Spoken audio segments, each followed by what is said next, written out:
Very good evening, welcome to the debate. ఇవాళ Telugu Desam party workshop జరిగింది Mangalagiri party ఆఫీస్లో. Party నిర్ణయించిన అభ్యర్థులు అలాగే జనసేన అభ్యర్థులు వీళ్ళందరికీ కలిపి వర్క్షాప్ నిర్వహించి ఎన్నికల్లో ఏం చేయాలి, ఎలా చేయాలి, ప్రజలను ఎలా ఆకట్టుకోవాలి, ఓటర్లను ఎలా అట్రాక్ట్ చేసుకోవాలి, పార్టీ మేనిఫెస్టోని ఎలా ఏదో సంథింగ్ అన్ని పార్టీలు చేసినట్టుగానే ఇంకొంచెం వాళ్ళకి అర్థమయ్యేలాగా చేస్తూ తన అనుభవాన్ని ఉపయోగించి చెప్పే ప్రయత్నం చేశాడు చంద్రబాబు నాయుడు గారు. కాకపోతే ఆయన చెప్తున్న స్లోగన్ ఏంటంటే యుద్ధంలో గెలవాలి, యుద్ధంలో గెలవడమే మన సంకల్పం, దానికోసం మీరు ఎలక్షన్ల వరకు ఎలక్షన్లు అయిపోయేంత వరకు ఏమాత్రం రెస్ట్ లేకుండా కష్టపడాలి, జనంలో ఉండాలి అనేది ఆయన చెప్తున్నమాట. యుద్ధంలో గెలవాలని ఆయన చెప్తారు, కానీ ఈయనేమో మరి వాళ్ళ కార్యకర్తలని అనడానికి కూడా లేదు, వాళ్ళని ఏమనాలో కూడా తెలియదు, కానీ వాళ్ళని రెచ్చగొట్టే పనిలో జగన్మోహన్ రెడ్డి గారు ఉన్నారు. మీరు సిద్ధమా, మీరు సిద్ధమా, మీరు సిద్ధమా, వాళ్ళని తొక్కేయడానికి, వీళ్ళని తొక్కేయడానికి, వాళ్ళని అలా చేయడానికి, వీళ్ళని ఇలా చేయడానికి మీరు సిద్ధమా అని సిద్ధం సభల్లో రెచ్చగొట్టే పనిలో ఆయన ఉన్నాడు. ఇప్పుడు ఈ సంకల్పం ప్రజలకు అర్థమవుతుందా?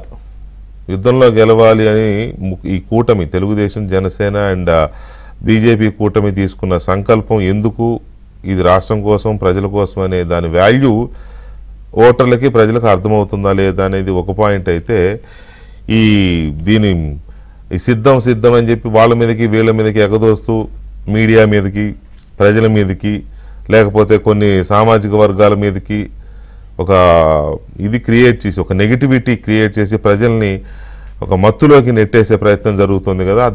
ఆ కుట్రల తాలూకు బలాన్ని ప్రజలు ఎలా రిసీవ్ చేసుకుంటున్నారు, ఎలా అర్థం చేసుకుంటున్నారు, అది కుట్రగా అర్థం చేసుకుంటున్నారా, లేకపోతే ఆ మత్తులో పడి మళ్ళీ రాష్ట్రాన్ని నాశనం చేసుకుంటారా అనే చర్చ ఇప్పుడు ఎక్కువగా ఉంది ఆంధ్రప్రదేశ్లో. సర్వేలు చెప్తున్నాయి, పార్టీలు చాలా నమ్మకంగా ఉన్నాయి, బ్రహ్మాండమైన గెలుపు ఈసారి కూటమి దక్కించుకుంటుంది, 150 సీట్ల వరకు వస్తాయనే ఒక గుడ్ ఫ్యాక్టర్ ఉన్నా కూడా ఎక్కడో మళ్ళీ ఒక చర్చ నడుస్తోంది. జగన్మోహన్ రెడ్డి ఎందుకు ఇంతగా రెచ్చగొడుతున్నాడు, ఎందుకు ఇంతగా ఇదని. అఫ్కోర్స్ కొన్ని సందర్భాల్లో పోతుందని తెలిసి కూడా చివరి నిమిషం వరకు మేకపోతు గాంభీర్యాన్ని ప్రదర్శిస్తారు రాజకీయ నాయకులు, అది వేరే విషయం అనుకోండి. అయితే ఇక్కడ మనం చూడాల్సింది ఏంటంటే ప్రజల్ని ఒక భయభ్రాంతులకు గురి చేసే కుట్ర జరుగుతోంది, చాలా దారుణంగా జరుగుతుంది. విచిత్రం ఏంటంటే ఎలక్షన్ కమిషన్ అదుపులోకి వచ్చేసిన తర్వాత కూడా రాష్ట్ర పరిపాలన, శాంతి భద్రతలు, ఎవ్రీథింగ్ ఎలక్షన్ కోడ్ వచ్చిన తర్వాత వాళ్ళ చేతుల్లోకి వెళ్ళిపోతుంది. అయిన తర్వాత కూడా విపక్ష పార్టీల కార్యకర్తల మీద, ప్రత్యేకించి టీడీపీ అండ్ జనసేన నాయకులు కార్యకర్తల మీద విచ్చలవిడిగా దాడులు జరుగుతున్నాయి. ఏ రకంగా దాడులు జరుగుతున్నాయంటే హత్యలకు పాల్పడుతున్నారు, చంపేస్తున్నారు, ఆస్తులు ధ్వంసం చేస్తున్నారు, వాహనాలు ధ్వంసం చేస్తున్నారు, వాళ్ళని ఎక్కడ తిరగనివ్వడం లేదు. మీరు పార్టీ ప్రచారం ఎందుకు చేస్తున్నారంటారు, ఎన్నికల ప్రచారం ఎందుకు చేస్తున్నారంటారు. వాళ్ళ మీద ప్రత్యేకించి పల్నాడు లాంటి ఏరియాలో, చివరికి ప్రశాంతంగా ఉండే గన్నవరం లాంటి ఏరియాలో చూస్తూనే ఉన్నాం మనం. నిన్న కూడా ఒక దాడి, నిన్న పల్నాడులో జనసేన కార్యకర్తల వాహనాన్ని ధ్వంసం చేశారు. అంతకు 2 రోజుల ముందు తెలుగుదేశం పార్టీ కార్యకర్తని దారుణంగా హత్య చేశారు సభకి వెళ్ళాడనే కారణంగా. సో ఇలాంటి ఈ వాతావరణాన్ని ఎలా బ్రేక్ చేస్తారు వీళ్ళు? పోలీసులు ఇప్పటికే కొంతమంది ఐపీఎస్ ఆఫీసర్లకి క్యాష్ ప్యాకేజీ ముట్టిందని వాళ్ళ పత్రికలో వార్త కూడా చూసాం మనం. ఆంధ్రజ్యోతిలో హైలైట్ అయింది వార్త, చాలా క్లియర్గా సోదాహరణంగా రాశారు. కొంతమంది పోలీసు అధికారులు ఎలా ముందే డబ్బులకు అమ్ముడుపోయి ప్యాకేజీలు సిద్ధం చేసుకున్నారనేది. సో ఈ రకమైన సిచ్యువేషన్లో తెలుగుదేశం పార్టీ సంకల్పం లేకపోతే ఆ కూటమి సంకల్పాన్ని ప్రజలు ఎలా అర్థం చేసుకోవాలి, రాష్ట్రంలో వాతావరణం ఎలా ఉంది, పోలీసు అధికారులు ఏం చేస్తున్నారు, వైసీపీ చేసుకుంటున్న ప్రచారం, మాకు ఢిల్లీ నుంచి కూడా సపోర్ట్ ఉంది, మేము కొంతమందిని మేనేజ్ చేసుకున్నాం అంటే బీజేపీ నాయకులని అనను, కానీ కొంతమందిని, అది ఎలక్షన్ కమిషన్లో అధికారులు ఏమన్నా ఉన్నారా, లేకపోతే ఇంకేదన్నా కాస్త ఇన్ఫ్లుయెన్స్ చేసే వాళ్ళని ఎవరినన్నా వీళ్ళు పట్టుకున్నారో తెలియదు, కానీ ఒక ప్రచారం అయితే చేసుకుంటున్నారు, మాకు పైనుంచి నడిపించే వాళ్ళు ఉన్నారు మాకు అని. మరి అందులో నిజమేంత అనేది కూడా మనం చర్చించాల్సిన అవసరం ఉంది. చర్చలో మనతో పాల్గొంటున్నారు సోషల్ యాక్టివిస్ట్ అలాగే పొలిటికల్ అనలిస్ట్ మధుసూదన్ రెడ్డి గారు, అలాగే తెలుగుదేశం పార్టీ జాతీయ అధికార ప్రతినిధి జీవి రెడ్డి గారు, and Andhra Pradesh Amaravati Bahujan JAC అధ్యక్షులు పోతుల బాలకోటయ్య గారు మనతో చర్చలో పాల్గొంటున్నారు. ముందుగా మధుసూదన్ రెడ్డి గారు నమస్కారం. First time participating in our debate. So ఈ సంకల్పం చంద్రబాబు నాయుడు గారు తీసుకుంటున్న సంకల్పం యుద్ధంలో గెలవాలి అనేది ఒకవైపు పెడితే, ఈయన రెచ్చగొడుతున్న ఈ వాతావరణం ఇంకోవైపు పెడితే మీకేమనిపిస్తుంది? ఇప్పుడు మనం ఉండేది ప్రజాస్వామ్యం వెంకటకృష్ణ గారు. వ్యక్తి స్వామ్యం కంటే కూడా ప్రజాస్వామ్యం గొప్పదని మాత్రం నేను చెప్పగలను. అవును, ప్రజాస్వామ్యాన్ని కానీ మనం పరిరక్షించుకోకపోతే, ఈ వ్యక్తి పూజకు పోతే అరాచకత్వం అనేది పేరేపిస్తుంది. ఇప్పుడు చంద్రబాబు నాయుడు జగన్మోహన్ రెడ్డి అనేది కాదు సమస్య. రాష్ట్ర ప్రజలు గెలవాలి, రాష్ట్ర అభివృద్ధి గెలవాలి, రాష్ట్రంలో నిరుద్యోగ యువతకి ఉద్యోగాలు రావాలి, చదువుకున్నటువంటి పిల్లలు బీటెక్, ఎంటెక్, ఎంఫార్మసీ, ఎంఎస్సీ చదువుకున్న పిల్లలకి ఎన్ని ఉద్యోగాలు ఇచ్చాడు, ఉద్యోగ కల్పన ఉందా లేదా అనేది చూడాలి. అదేవిధంగా ఇవాళ ఏ రంగం చూసుకున్నా కూడా అన్ని రంగాలు కుదేలైపోయినాయి. ఒకే ఒక్క రంగం అనేది జగన్మోహన్ రెడ్డి అభూత మాయలో పెట్టున్నాడు. ఒకటి సంక్షేమం అంటున్నాడు. నా దృష్టిలో ఏంటంటే సంక్షేమం ఎప్పుడు కూడా సంక్షోభానికి దారితీస్తుంది. ఇప్పుడు అభివృద్ధి సంక్షేమం అనేది జోడెద్దుల్లాగా, రెండు రైలు పట్టాల్లాగా సమాంతరంగా నడవాలి. రాష్ట్ర బడ్జెట్ అంతా కూడా ఈరోజు జగన్మోహన్ రెడ్డి చెప్పేటటువంటి లెక్కలు, కట్టుకథలు ఎవరికి చెప్తారు? నా అంచనా ప్రకారము రాష్ట్ర అసెంబ్లీలో వాళ్ళ లెక్కే చెప్తున్నా నేను. బొగ్గన రాజేంద్రనాథ్ రెడ్డి గారు ప్రవేశపెట్టినటువంటి ఆర్థిక మినిస్టర్గా ప్రవేశపెట్టినటువంటి బడ్జెట్ అతను 2019 నుంచి నేటి వరకు దాదాపుగా 5 బడ్జెట్లు రాష్ట్ర అసెంబ్లీలో ప్రజా దేవాలయంలో ప్రవేశపెట్టినటువంటి బడ్జెట్ 11 లక్షల కోట్లు దాటిపోయింది. ఈ 11 లక్షల కోట్లలో జగన్మోహన్ రెడ్డి నవరంధ్రాల పథకాలు, ఆ నవరత్నాల పథకాలు ఆయన చెప్తుంటే, ఆయన నవరంధ్రాల పథకాల్లో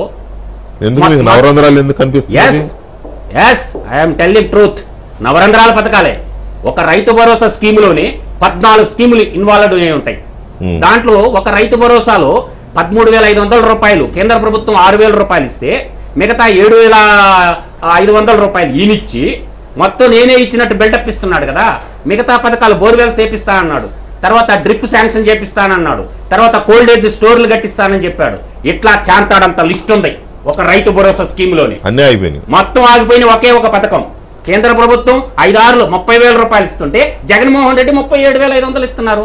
అందుకే ఆయన చెప్పిన ఆయన మేనిఫెస్టోలో చదువుకోమనండి. ఈ రోజు నేను అనేది సమస్య అది కాదు. ఈ రోజు బొగ్గన రాజేంద్రనాథ్ రెడ్డి సమాధానం చెప్పాలి. ఏమని సమాధానం చెప్పాలంటే, జగన్మోహన్ రెడ్డి లెక్కలోకే వస్తుందా నేను. ద పాయింట్ 1 ఏంటంటే, ఆయన పంచినాను అంటున్నాడు కదా.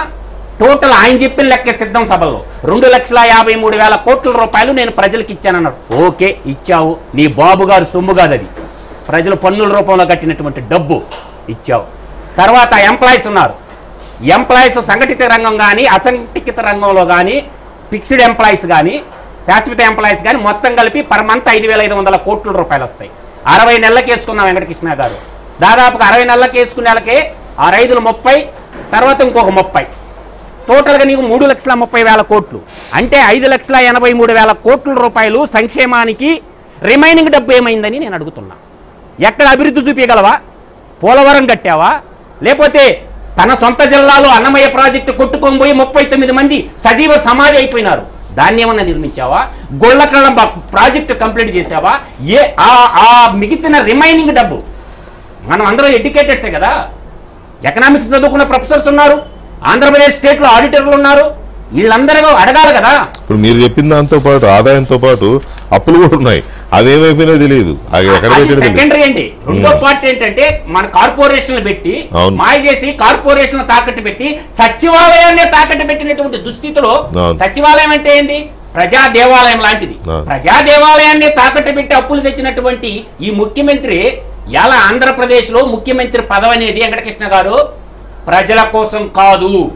జగన్మోహన్ రెడ్డి ముఖ్యమంత్రి పదవి కావాల్సిందే తన ఈడీ సిబిఐ కేసుల నుంచి తప్పించుకోవడానికి ముఖ్యమంత్రి పదవి, కానీ ప్రజల కోసం కాదని నేను ఘంటాపదంగా చెప్పగలను. ఎందుకంటే ఇవాళ 11 సిబిఐ కేసుల్లో కానీ 8 ఈడీ కేసుల్లో కానీ ఏమన్నా ముద్దాయిగా ఉండి అప్పటి జేడీగా ఉన్న జేడీ లక్ష్మీనారాయణ గారు 43,500 కోట్ల రూపాయలు ప్రజాధనాన్ని తండ్రి అధికారాన్ని అడ్డం పెట్టుకుని లూటీ చేసిందని నాంపల్లి సిబిఐ కోర్టులో అప్పటివిట్టించింది. ఒక సామాన్యుని అయితే 2 ఏళ్లకో 3 ఏళ్లకో శిక్షించేటటువంటి ఈ భారత రాజ్యాంగం చట్టసభలో న్యాయ కోవిదులు జగన్మోహన్ రెడ్డి చేసినటువంటి ఈ లూటీకి 10 ఏళ్ళైనట్లే ఎందుకు న్యాయ వ్యవస్థ శిక్షించలేకుండా? తప్పు చేసిందా లేదా, దోపిడీ చేసిందా లేదా అని ఎందుకు న్యాయ వ్యవస్థలు సమాధానం చెప్పాలకుండా? ఈ దేశంలో పేదవాడికి ఒక న్యాయము, బలిసిన దొరలకు ఒక న్యాయమా? రూల్ ఆఫ్ లా అనేది రాజకీయ నాయకులకు ఒక విధంగా ఉంటుంది, కార్పొరేట్లకు ఒక విధంగా ఉంటుంది, బ్యూరోక్రాట్లకు ఒక విధంగా ఉంటుంది.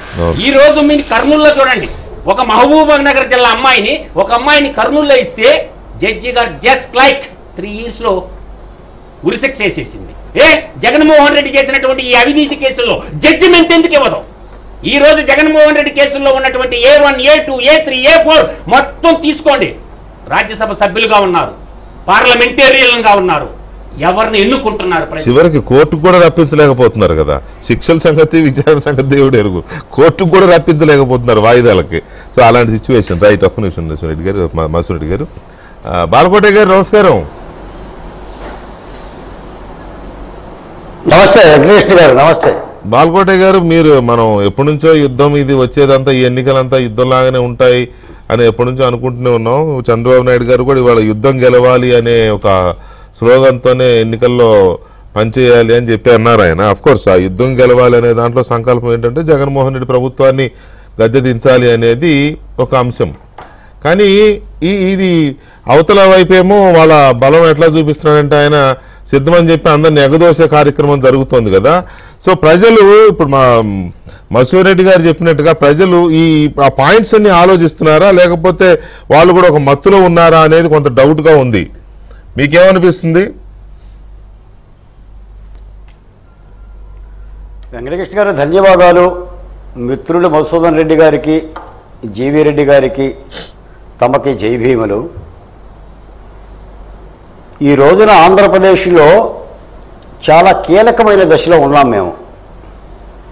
కాబట్టే చంద్రబాబు నాయుడు గారు ఇవాళ వర్క్షాప్ పేరు మీద తన బాధ్యతగా రాష్ట్రాన్ని బాగు చేసుకోండి అని చాలా బలంగా పిలుపునిచ్చారు. నేను ఒక మాట చెప్తాను వెంకటకృష్ణ గారు, రైతు పంట చేతికొచ్చేటప్పుడు జాగరూకతగా ఉండాలి. మొక్క నాటినప్పుడు, విత్తు నాటినప్పుడు, కలుపు తీసినప్పుడు, పురుగు కొట్టేటప్పుడు పంటను ఎదైతే కాపాడుకుంటాడో ఆఖరికి పంట చేతికొచ్చినప్పుడు ఇంటికి రాకుండా చారగట్ల మీద పడుకుంటాడు. భార్యాపిల్లలు కూడా క్యారేజీలో అన్నం తీసుకెళ్ళిపోయి చేనికి వెళ్ళిపోయి తండ్రికి ఇచ్చొస్తారు. అలాగనే ఇప్పుడు ప్రతిపక్ష పార్టీ ప్రధానంగా చంద్రబాబు నాయుడు గారు ఆ పాత్రలోకి వచ్చారు.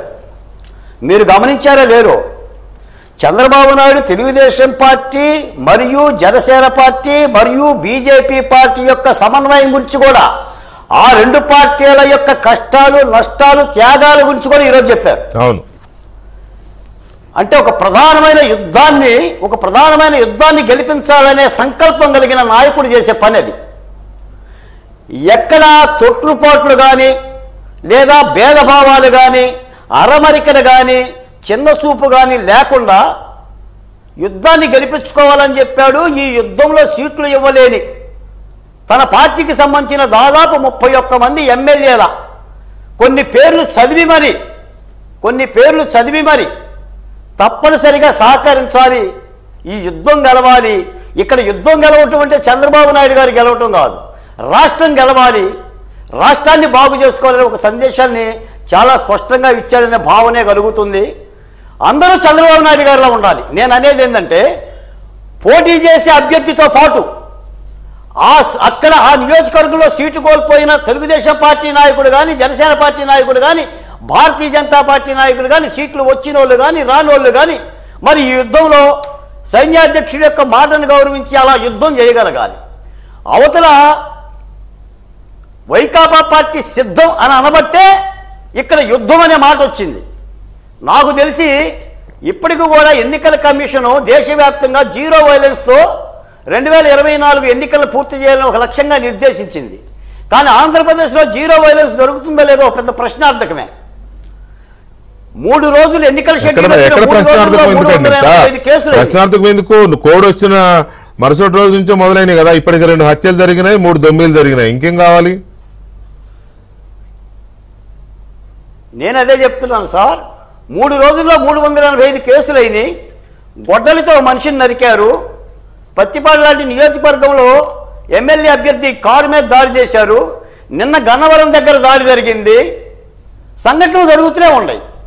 కాబట్టి ఎన్నికల కమిషన్ ఆంధ్రప్రదేశ్ పట్ల చాలా ప్రత్యేకంగా అప్రమత్తం అవ్వాలి.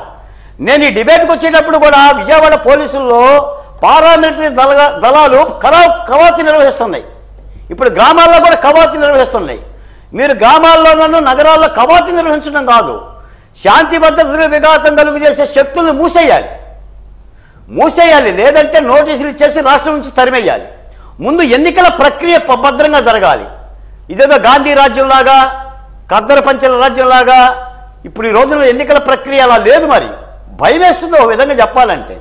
ఎందుకంటే సాక్షాత్ ముఖ్యమంత్రి గారి చేతులు చొక్కాలు మడవండి అని చెప్పింది కాబట్టి. అవును, చొక్కాలు మడవండి, బీపీలు ఉంటాయి, షుగర్లు ఉంటాయి, కాలర్ ఎగరేయండి అని చెప్పేసి ఒక సాక్షాత్ ముఖ్యమంత్రి లాంటి పెద్ద మనిషి అది ఇచ్చాడు కాబట్టి ఈ భావం కలుగుతుంది. విషయం ఏంటంటే వెంకటకృష్ణ గారు 4 ఏళ్లుగా జగన్మోహన్ రెడ్డి గారి పరిపాలన మీద మనం ప్రశ్నలు కురిపించాం. ఆయన చేసిన లోపాలను కూడా ప్రజలకు తెలియజెప్పాం. ఇప్పుడు జగన్మోహన్ రెడ్డి గారిని తిట్టడం అయితే మా పని అయితే కాదు, రాష్ట్ర ప్రజలను మేల్కొలడమే మా పని. ఇప్పుడు ఎందుకంటే 50 రోజుల ప్రక్రియలో ప్రజలు తమ రాష్ట్రాన్ని కాపాడుకునేందుకు జగన్మోహన్ రెడ్డి గారికి ఒక అవకాశం ఇచ్చారు. ఆ అవకాశం ఇస్తే ఏం చేశారో చూసాం. మనం కళ్ళారా చూసాం. ఏది కూడా దాచాల్సిన అవసరం లేదు. నా బిడ్డలు ఎట్ట వలసపోతున్నారో, జాబ్ క్యాలెండర్ ఏమైందో, ఇసుకని ఎలా అమ్ముకుంటున్నారో, జేటాక్స్ మందుని ఎలా అమ్ముతున్నారో, కోవిడ్ మరణాల సంఖ్యను ఎలా లెక్కబెట్టలేకపోయామో, కొకైన్ లాంటి డ్రగ్స్ కంటైనర్ల ద్వారా విశాఖపట్నం వస్తుందంటే మరి ప్రభుత్వ అసమర్థత కాదా? మీకు మాట చెప్తా. ఏదో తెలుగు ఉపాధ్యాయుడు పాఠం చెప్తున్నాడంట పిల్లలకి. చెప్తూ క్వశ్చన్ అడిగిండంట పిల్లల్ని, అరే శివధనుసుని ఎవరు విరిశారు రానని చెప్పరా రాము అంటే, రాము వెంటనే లేచి సార్ నాకు తెలియదు సార్ అన్నంట. అరే నువ్వు చెప్పరా శివ అన్నంట. అయ్య బాబు నేను అసలు ఎరవలేదండి అన్నంట. ఇంకా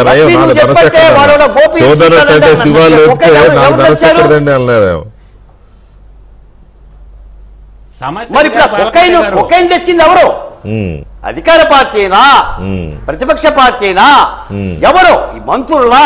ఇప్పుడు 25,000 కిలోల కొకైన్ ఆంధ్రదేశంలో యువతకి ఇచ్చి లేదా వాళ్ళకి అమ్మి ఎంత సొమ్ము చేసుకుంటారు, ఎందరి జీవితాలు భద్రం చేస్తారు? మరి ఇది ప్రశ్నే. మరి ఏం చేస్తుంది కేంద్ర ప్రభుత్వ రంగ సంస్థలు, రాష్ట్ర ప్రభుత్వ రంగ ఉన్నాయి కదా రాజ్యాంగ సంస్థలు. ఇప్పుడు ఇటువంటివన్నీ ప్రజలకు పట్టుకోవాలి కదా. నేను మాట చెప్తా, ఒక్క మాటే వెంకటకృష్ణ గారు, ముట్టాయిగూడెంలో 2005లో దళిత గిరిజనులు ఎంఆర్ఓ ఆఫీస్ దగ్గర ధర్నా చేస్తే వాళ్ళ మీద కేసు పెట్టారంట. 19 సంవత్సరాల విచారణ అనంతరం నిన్న ఈ కేసు అక్రమంగా పోలీసులు పెట్టారని కొట్టేశారు. ఈ 15 మందిలో 9 మంది చనిపోయారు, 6 బతుకు జీవుడని బయటకు వచ్చారు. ఒక ధర్నా చేస్తేనే 19 సంవత్సరాల కేసు విచారించారే.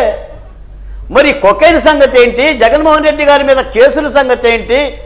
గొడ్డల వేటు సంగతి ఏంటి? ఈ అరాచకాలు ఏంటి? ఈ దౌర్జన్యాలు ఏంటి? ఇప్పుడు చట్టం చుట్టమా కొందరికి? అందరికీ దేశంలో ఇప్పుడున్న దేశంలో ఉన్న లా అండ్ ఆర్డర్ కానీ లేకపోతే దేశంలో ఉన్న కేసులు, దర్యాప్తులు, కోర్టులు, విచారణలు, ఇప్పుడున్న ఈ వాతావరణం గడిచిన 10 రోజులుగా మనం చూస్తున్న ఈ వాతావరణంలో జగన్మోహన్ రెడ్డి గారి కేసులు కూడా డెఫినెట్ గా చర్చనీయాంశమే, అందులో డౌట్ ఏం లేదు. మీరు పాయింట్ మధుసూదన్ రెడ్డి గారు లేవనెత్తినా మీరు లేవనెత్తినా అది వ్యాలిడ్ పాయింట్సే. అందులో అది చర్చించే ముందు నెక్స్ట్ హాఫ్ లో చర్చిద్దాం. అది ఒకసారి వెంకటరెడ్డి గారు, ఇప్పుడు గడిచిన ఈ 5 ఏళ్ల కాలంలో చాలా చూసాం మనం, ప్రజలు అనుభవించున్నారు, మనం చర్చించున్నాం, చాలా చూసాం, కళ్ళ ముందు అన్నీ ఉన్నాయి. ఇప్పుడు సపోజ్ టీచర్లని టాయిలెట్ దగ్గర ఫోటోలు తీయమనో లేదా మందు షాపుల దగ్గర కాపలా గాయమని ఇట్లాంటివి కదా మనం చూసాము. ఇలాంటి కొలలు దాడులు అయితే ఇక లెక్కేలేదు. సో ఇవన్నీ చూసుకొని ఆ ప్రభుత్వం వద్దు అనేది ఒక వాతావరణం కనపడుతోంది. ఇప్పుడు చంద్రబాబు నాయుడు గారు ఇవాళ యుద్ధంలో గెలవాలి అంటే ఆ యుద్ధంలో గెలవాలనే దగ్గరే యుద్ధం అనే పదం వాడడంలోనే పరిస్థితిని మనం ఊహించవచ్చు. అవతల వాడు మాట్లాడితే సిద్ధం అంటాడు, యుద్ధం అంటాడు. అంటే ఒక ఎన్నికలు అనేవి ఆయన అన్నట్టు ఇట్స్ ఎ డెమోక్రటికల్ ప్రాసెస్ అండి. ప్రజాస్వామ్యతంగా ప్రజలు ప్రశాంతంగా వెళ్ళి వాళ్ళ అభిప్రాయం చెప్పుకునే ఒక యజ్ఞం లాంటిది. అది కాస్త యుద్ధం అనే స్థాయికి వెళ్ళిపోయింది అని అంటే మనం అందులో గెలవాలి. ఎలా గెలవాలి? ఎలాగెలా పోరాడాలి అవతల వాడితో. సో ఈ సిచ్యువేషన్లో జగన్మోహన్ రెడ్డి వాడుతున్న అస్త్రాలు కానీ వాళ్ళ కుట్రలు కానీ మీకున్న అస్త్రాలు కానీ మీరు వేస్తున్న ఎత్తుగడలు కానీ ఇస్తున్న పిలుపులు కానీ ఎంతవరకు మ్యాచ్ అవుతున్నాయి? Good evening. Good evening sir. మీరు టైటిల్ హింసే మార్గమా అని క్వశ్చన్ మార్క్ పెట్టారు. అవును, క్వశ్చన్ మార్క్ ఏం అవసరం లేదు, హింసే వాళ్ళ మార్గము. ఎందుకంటే ఈ రోజు మనమేం అనుమానం పడాల్సిన అవసరం లేదు. అది జగన్మోహన్ రెడ్డి గారు, వివేకానంద రెడ్డి గారి హత్య కావచ్చు, లేకపోతే వారి మీద వాళ్ళు చేసుకున్న హింస కావచ్చు, కోడి కత్తి కావచ్చు, గతంలో ప్రతిపక్షంలో ఉన్నప్పుడు ఎట్లా చంద్రబాబు నాయుడు గారిని ఉరేయమని చెప్పేసి నంద్యాల మాట్లాడటం కావచ్చు, లేకపోతే వైజాగ్లో జనవరి 26, 2019లో పోయి హడావుడి చేయటం కావచ్చు, నన్ను పంపించమని చెప్పేసి రిపబ్లిక్ డే జరుగుతున్నా కూడా పంపించినందుకు ఆ పోలీస్ ఆఫీసర్స్ మీదకి కొట్టడానికి పోవటం కావచ్చు జగన్మోహన్ రెడ్డి గారు. ఇట్లా సిరీస్ ఆఫ్ ఇన్సిడెంట్స్ ప్రతిపక్ష నేతగా ఉన్నప్పుడు. అధికారంలోకి వచ్చిన తర్వాత లోకల్ బాడీ ఎన్నికలు చూసాం, ఏ స్థాయిలో హింస చేశారో, ఏ స్థాయిలో బెదిరించారో చూసాం మనం. అన్ని ఆన్ రికార్డు ఉన్నాయి కదా. నామినేషన్లు వేయకుండా వేసిన నోటిని కొట్టేయటము, ఎలక్షన్ కమిషనర్ మీద కులపరంగా కావచ్చు అన్ని రకాలుగా దాడులు చేయటము, అదేవిధంగా పోలీసు వాళ్ళని డైరెక్ట్గా జనరల్గా గతంలో ఒక రకమైన హింస ఎలా చూసేవాళ్ళం అంటే ఏదో ప్రత్యర్థులు కొట్టుకునేవాళ్ళు, ఈసారి పోలీసు వాళ్ళనే దింపుతున్నాడు ఈయన. మీరు ఇందాక అన్నారు మీ ఇంట్రడక్షన్లో బ్రైబ్ చేస్తున్నారని. 100% బ్రైబ్ చేశాడు చాలామందిని. కొంతమందిని బ్రైబ్ చేశారు, అందరినీ కాదు, కొంతమందిని బ్రైబ్ చేశారు, కొంతమందికి లొంగలేదు, బట్ వాళ్ళు అవసరం అనుకున్న వాళ్ళని బ్లాక్మెయిల్ చేస్తున్నారు, కొంతమందిని లూప్ లైన్లో పడేసి ఎనవాళ్ళని పడేస్తారు. సో వాళ్ళు అవసరము, బట్ వినకపోతే వాళ్ళు వర్క్ చేసేటప్పుడు ఏదో చిన్న ఉంటాయి, డాట్స్ ఉంటాయి, వాటిని పెట్టుకొని బ్లాక్మెయిల్ చేస్తారు. ఈ విధంగా లోకల్ బాడీస్లో ఏ స్థాయిలో వాళ్ళు హింస చేశారు, ఆ తర్వాత హింస చేసిన వాళ్ళని ఆ పార్టీలో ఎలా ఎంకరేజ్ చేస్తారంటానికి కూడా కొన్ని ఎగ్జాంపుల్స్ ఉన్నాయి.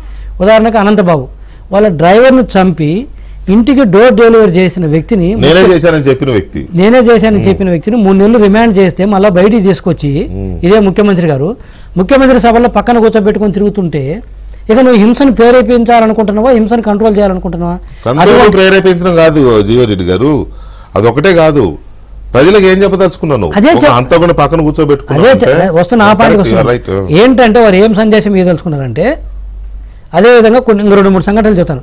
చంద్రబాబు నాయుడు గారు ఇంటి మీదకి మనుషులు పంపాడు, పార్టీ ఆఫీసుని ధ్వంసం చేశారు. ఇవన్నీ ఏం డాట్స్ కనెక్ట్ చేస్తే ఏం అర్థమవుతున్నాయంటే, ఈ రోజు సిద్ధం అంటే క్రూరంగా ఫోటోలు పెట్టి సిద్ధమా అంటూ అది ఒక భయంకరంగా భయపిస్తట్టుంది తప్పితే జనాల్ని నువ్వు సాఫ్ట్గా అడిగేటట్టుందా ఓటర్స్ని ప్లీజింగ్ అడుగుతాం మనం. ఈరోజు సిద్ధం అంటే ఎవరికి సిద్ధమని అంటే భయపెడతాను. ఎందుకు ఇవన్నీ చేస్తున్నట్టు ఇవన్నీ డాట్స్ కనెక్ట్ చేస్తే 2 రకాలు ఉంటుంది వెంకటకృష్ణ గారు గెలిచే విధానాలు మనకి ఎక్కడైనా సరే, అది ఎన్నికలు కావచ్చు, ఇంకోటి కావచ్చు, పోటీ వాతావరణంలో అవతరం లేకుండా చేసేసి మనం గెలవటం అంటే బెదిరించేసి ఎల్లగొట్టిన తర్వాత మనమే గెలుస్తాం. అది రాజులు చేసే యుద్ధం, రాజులు చేసేది కాదు, రాక్షసులు చేసేది. రాజులు వాళ్ళ యుద్ధ నీతి చాలా పర్ఫెక్ట్గా ఉంటుంది. సన్సెట్ అవగానే ఆపేస్తారు, మళ్ళీ దొంగరాజులు ఉంటారు. సరే వాళ్ళ గురించి ఆయన చెప్పేది జనరల్ గా. ఈరోజు పులివెందుల జగన్మోహన్ రెడ్డి గారు 1975 నుంచి వాళ్ళు గెలుస్తున్నారంటే ఏంటనుకున్నావు? ఇదిగో ఇలాంటి హింస మార్గాన్ని ఎంచుకొని ఈరోజు రాష్ట్రం మొత్తం స్ప్రెడ్ చేయాలనుకుంటున్నారు. ఈరోజు పులివెందుల డెమోక్రటిక్ ఎన్నికలు జరిగితే ఎన్ని ఎన్నికల్లో వాళ్ళు ఓడిపోయేవారు? చంద్రబాబు నాయుడు గారు కుప్పంలో చేసినట్టు వాళ్ళు పులివెందుల ఎన్నికలు చేయమని చూద్దాము, ఎన్నిసార్లు ఓడిపోయేవాళ్ళు? చేయలేరు. బ్యాలెట్లు ఉన్నప్పుడైతే బ్యాలెట్ పేపర్లు ఇంకులు పోయడము, బెదిరించడము, లేకపోతే ఏజెంట్లను అవతల పార్టీ పెట్టుకుంటే వాళ్ళని కొట్టడము, చంపడము, లేకపోతే అసలు వాళ్ళ మనుషులను కిడ్నాప్ చేయడం ఎన్నికలకు ముందు, ఇవన్నీ మనం ఇవంతా ఆన్ రికార్డ్ లేదా, చరిత్ర కదా, ఎవరికి తెలియదు ఇది. ఎందుకు వాళ్ళు పులివెందుల దాటి బయటికి రారు, నియోజకవర్గం వేరే నియోజకవర్గం చూసుకోరు? అదొక సామ్రాజ్యాన్ని ఏర్పరచుకుని ఆడ పెద్ద గెలుస్తారని చెప్పుకోవడము. సో ఇవన్నీ డాట్స్ కనెక్ట్ చేస్తే వాళ్ళు హింసనే ఎంచుకున్నారు. హింసను ఎంచుకున్నప్పుడు ఏమవుతుందంటే మంచివారు లేదా మధ్యతరగతి వారు లేకపోతే కొంచెం పద్ధతిగా రాజకీయాలు చేయాలనుకున్నవారు వాళ్ళందరూ పారిపోతారు లేదా వెళ్ళిపోతారు. మనకెందుకు వీళ్ళతోటి, అవసరమా వీళ్ళతోటి ఈ గొడవల్లో మనం దిగటము, లేదా కేసులు అవుతాయి, మనకు అవసరమా? ఇంట్లో ఇప్పుడు మనం ఎక్కడైనా గొడవలు దొరుకుతున్నాయి అనుకో, నువ్వు వెళ్ళొద్దురా అంటారు జనరల్గా. నువ్వు వెళ్ళి గొడవ పడమని ఏ తల్లిదండ్రులు చెప్పరు, ఏ స్నేహితులు చెప్పరు, లేకపోతే ఎవరు చెప్పరు, బంధువులు. సో అందరం వెళ్ళిపోతే మనమే వేలుకోవచ్చు అనేది వాళ్ళ ఉద్దేశం. సో అందుకని మొదటి నుంచి కూడా వాళ్ళ మోడస్ ఆపరెండి గమనిస్తే థ్రెట్ అది వ్యక్తుల ద్వారా కావచ్చు, వ్యవస్థల ద్వారా కావచ్చు. వ్యవస్థల ద్వారా అంటే పోలీసులను పంపించడం, ప్రతి దానికి అయిన దానికి కాని దానికి 307లు 306లు అటెంప్ట్ మర్డర్లా లేదా క్రిమినల్ ఇంటిమిడేషన్సా ఏమున్నాయని కేసులు వాటిల్లో తీసుకోవడం, కొట్టడం వాళ్ళని, లేదా హింసించడము, కేసులు పెట్టడం, తిప్పడం ఒకటి వ్యవస్థల ద్వారా చేసింది. రెండోది ఏంది, వాళ్ళ మనుషుల ద్వారా ప్యారలల్గా నడుపుతున్న వ్యవస్థ. వాళ్ళు మనుషులా అది సోషల్ మీడియా ద్వారా కావచ్చు, డైరెక్ట్గా ఫోన్లు చేసి కావచ్చు, ఈ విధంగా బెదిరిస్తూ. సో ఈ నేపథ్యం ఏంటంటే, ఈ విధంగా బెదిరిస్తూ పోతే అందరూ వెళ్ళిపోతే మనమే వన్ సైడ్ గెలవచ్చు అనేది వాళ్ళ ఉద్దేశం. అందుకే హింసే మార్గం క్వశ్చన్ మార్క్ కాదు, హింసను మాత్రమే మార్గం చేసుకున్నాం. నిజంగా నువ్వు పరిపాలించుంటే ప్రజల దగ్గరికి పోయి, ఇదిగో నేను ఇది చేశాను, ఇది చేశాను, ఏదో ఒక దొంగ మాటలు, నేను మంచి చేసింటే ఓట్లు వేయండి అని ఏదో ఒకటి రెండు అబద్ధాల మాటలు చెప్పడం చెప్తే, నువ్వు మంచి చేస్తుంటే ఈ సిద్ధమా అని ఏమి దేనికి దేనికి సిద్ధం? నువ్వు బెదిరించడానికి అనేది ఒకటే కాదు. అందుకే అయితే ముళ్ళుని ముళ్ళుతో తీయాలి. కాబట్టి మేము సాఫ్ట్ అయినప్పటికీ కూడా టీడీపీ ఎప్పుడు ఇలాంటి విధానాలు ఎంచుకోకపోయినప్పటికీ కూడా నువ్వేదో పెద్ద తోపు లెక్కను సిద్ధమా అంటే ఇక్కడ భయపడటానికి ఎవరు లేడు. ఎందుకు గమ్మునున్నారంటే అది పద్ధతి కాదు, అలాంటి మార్గాలను ఎంచుకోవడం పద్ధతి కాదు కాబట్టి గమ్మునున్నాం. ఇట్ డజంట్ మీన్ దట్ దాని ఏదో మా చేతకాంతనమో ఇంకోటి అనుకున్నాడు జగన్మోహన్ రెడ్డి గారు. తోలు చేస్తారు, రమ్మనండి, ఏదో లోకల్ బాడీసులు కాబట్టి ఒరిగేది లేదు, పోయేది కాబట్టి వదిలేసినారు. జనరల్ ఎలక్షన్ చేయమని చూద్దాం. నేను అంటున్నది కూడా ఏదో ఇరు వర్గాలు రెచ్చిపోవాలి, లేకపోతే తనుకొని పోడ్చుకొని చావాలి అట్లా కాదు. కానీ యువతల ఒక దెబ్బకి కాచుకుంటారు, రెండు దెబ్బలు కాచుకుంటారు, మూడో దెబ్బకి తిరగబడతారు. మామూలుగా నేచర్, ప్రాణి నేచర్, మనిషి అయినా పశువు అయినా చిన్న ప్రాణి అయినా అది నేచర్. కాకపోతే ఇక్కడ మనం స్థానిక సంస్థల ఎన్నికల్లో చూసాం, నామినేషన్లు కూడా వేయని వాళ్ళ నామినేషన్లు కూడా ఒక్కొక్కడు ఎందుకులే వాళ్ళు ఎలా ఉన్నారంటే రౌడీ షీటర్లు, లేకపోతే ఎక్కడి నుంచి పట్టుకొచ్చారో కానీ ప్రజలను భయభ్రాంతులు చేశారు. నామినేషన్లకు వేయడానికి వెళ్ళే వాళ్ళని భయభ్రాంతులు చేశారు, కొట్టారు, నరికారు, కత్తులతో పొడిచారు చాలా మందిని. ఆ పార్టీ ఈ పార్టీ అని లేకుండా ఎవరైనా సరే. సో ఇలాంటి వాళ్ళందరినీ రంగంలోకి దింపడం కోసమే జగన్మోహన్ రెడ్డి గారు ప్లాన్ చేసినారా అనే చర్చ మళ్ళీ జరుగుతోంది. అయితే కాస్త సాంత్వన కలిగించే ఇదేంటి అంటే, మధ్యలో జరిగిన గ్రాడ్యుయేట్స్ ఎమ్మెల్సీ ఎన్నికలు వాటిల్లో ఇవి ఫలించల, ఈ ప్రయత్నాలు ఏం ఫలించలేదు, ప్రజలు ఓటు హక్కును వినియోగించుకున్నారు. కానీ ఈసారి ఎన్నికల్లో ఆ గ్రాడ్యుయేట్స్ అందుకే బహుశా సజ్జల రామకృష్ణారెడ్డి మా ఓటర్లు వేరేలే అన్నాడంటే దాన్ని ఎలా అర్థం చేసుకోవాలనేది ఒక పాయింట్. యుద్ధం ప్రకటించింది జగన్మోహన్ రెడ్డి గారు. మాట్లాడితే యుద్ధానికి సిద్ధమా అని ఆ యుద్ధం అనే దాన్ని తీసుకొచ్చి పెట్టారు.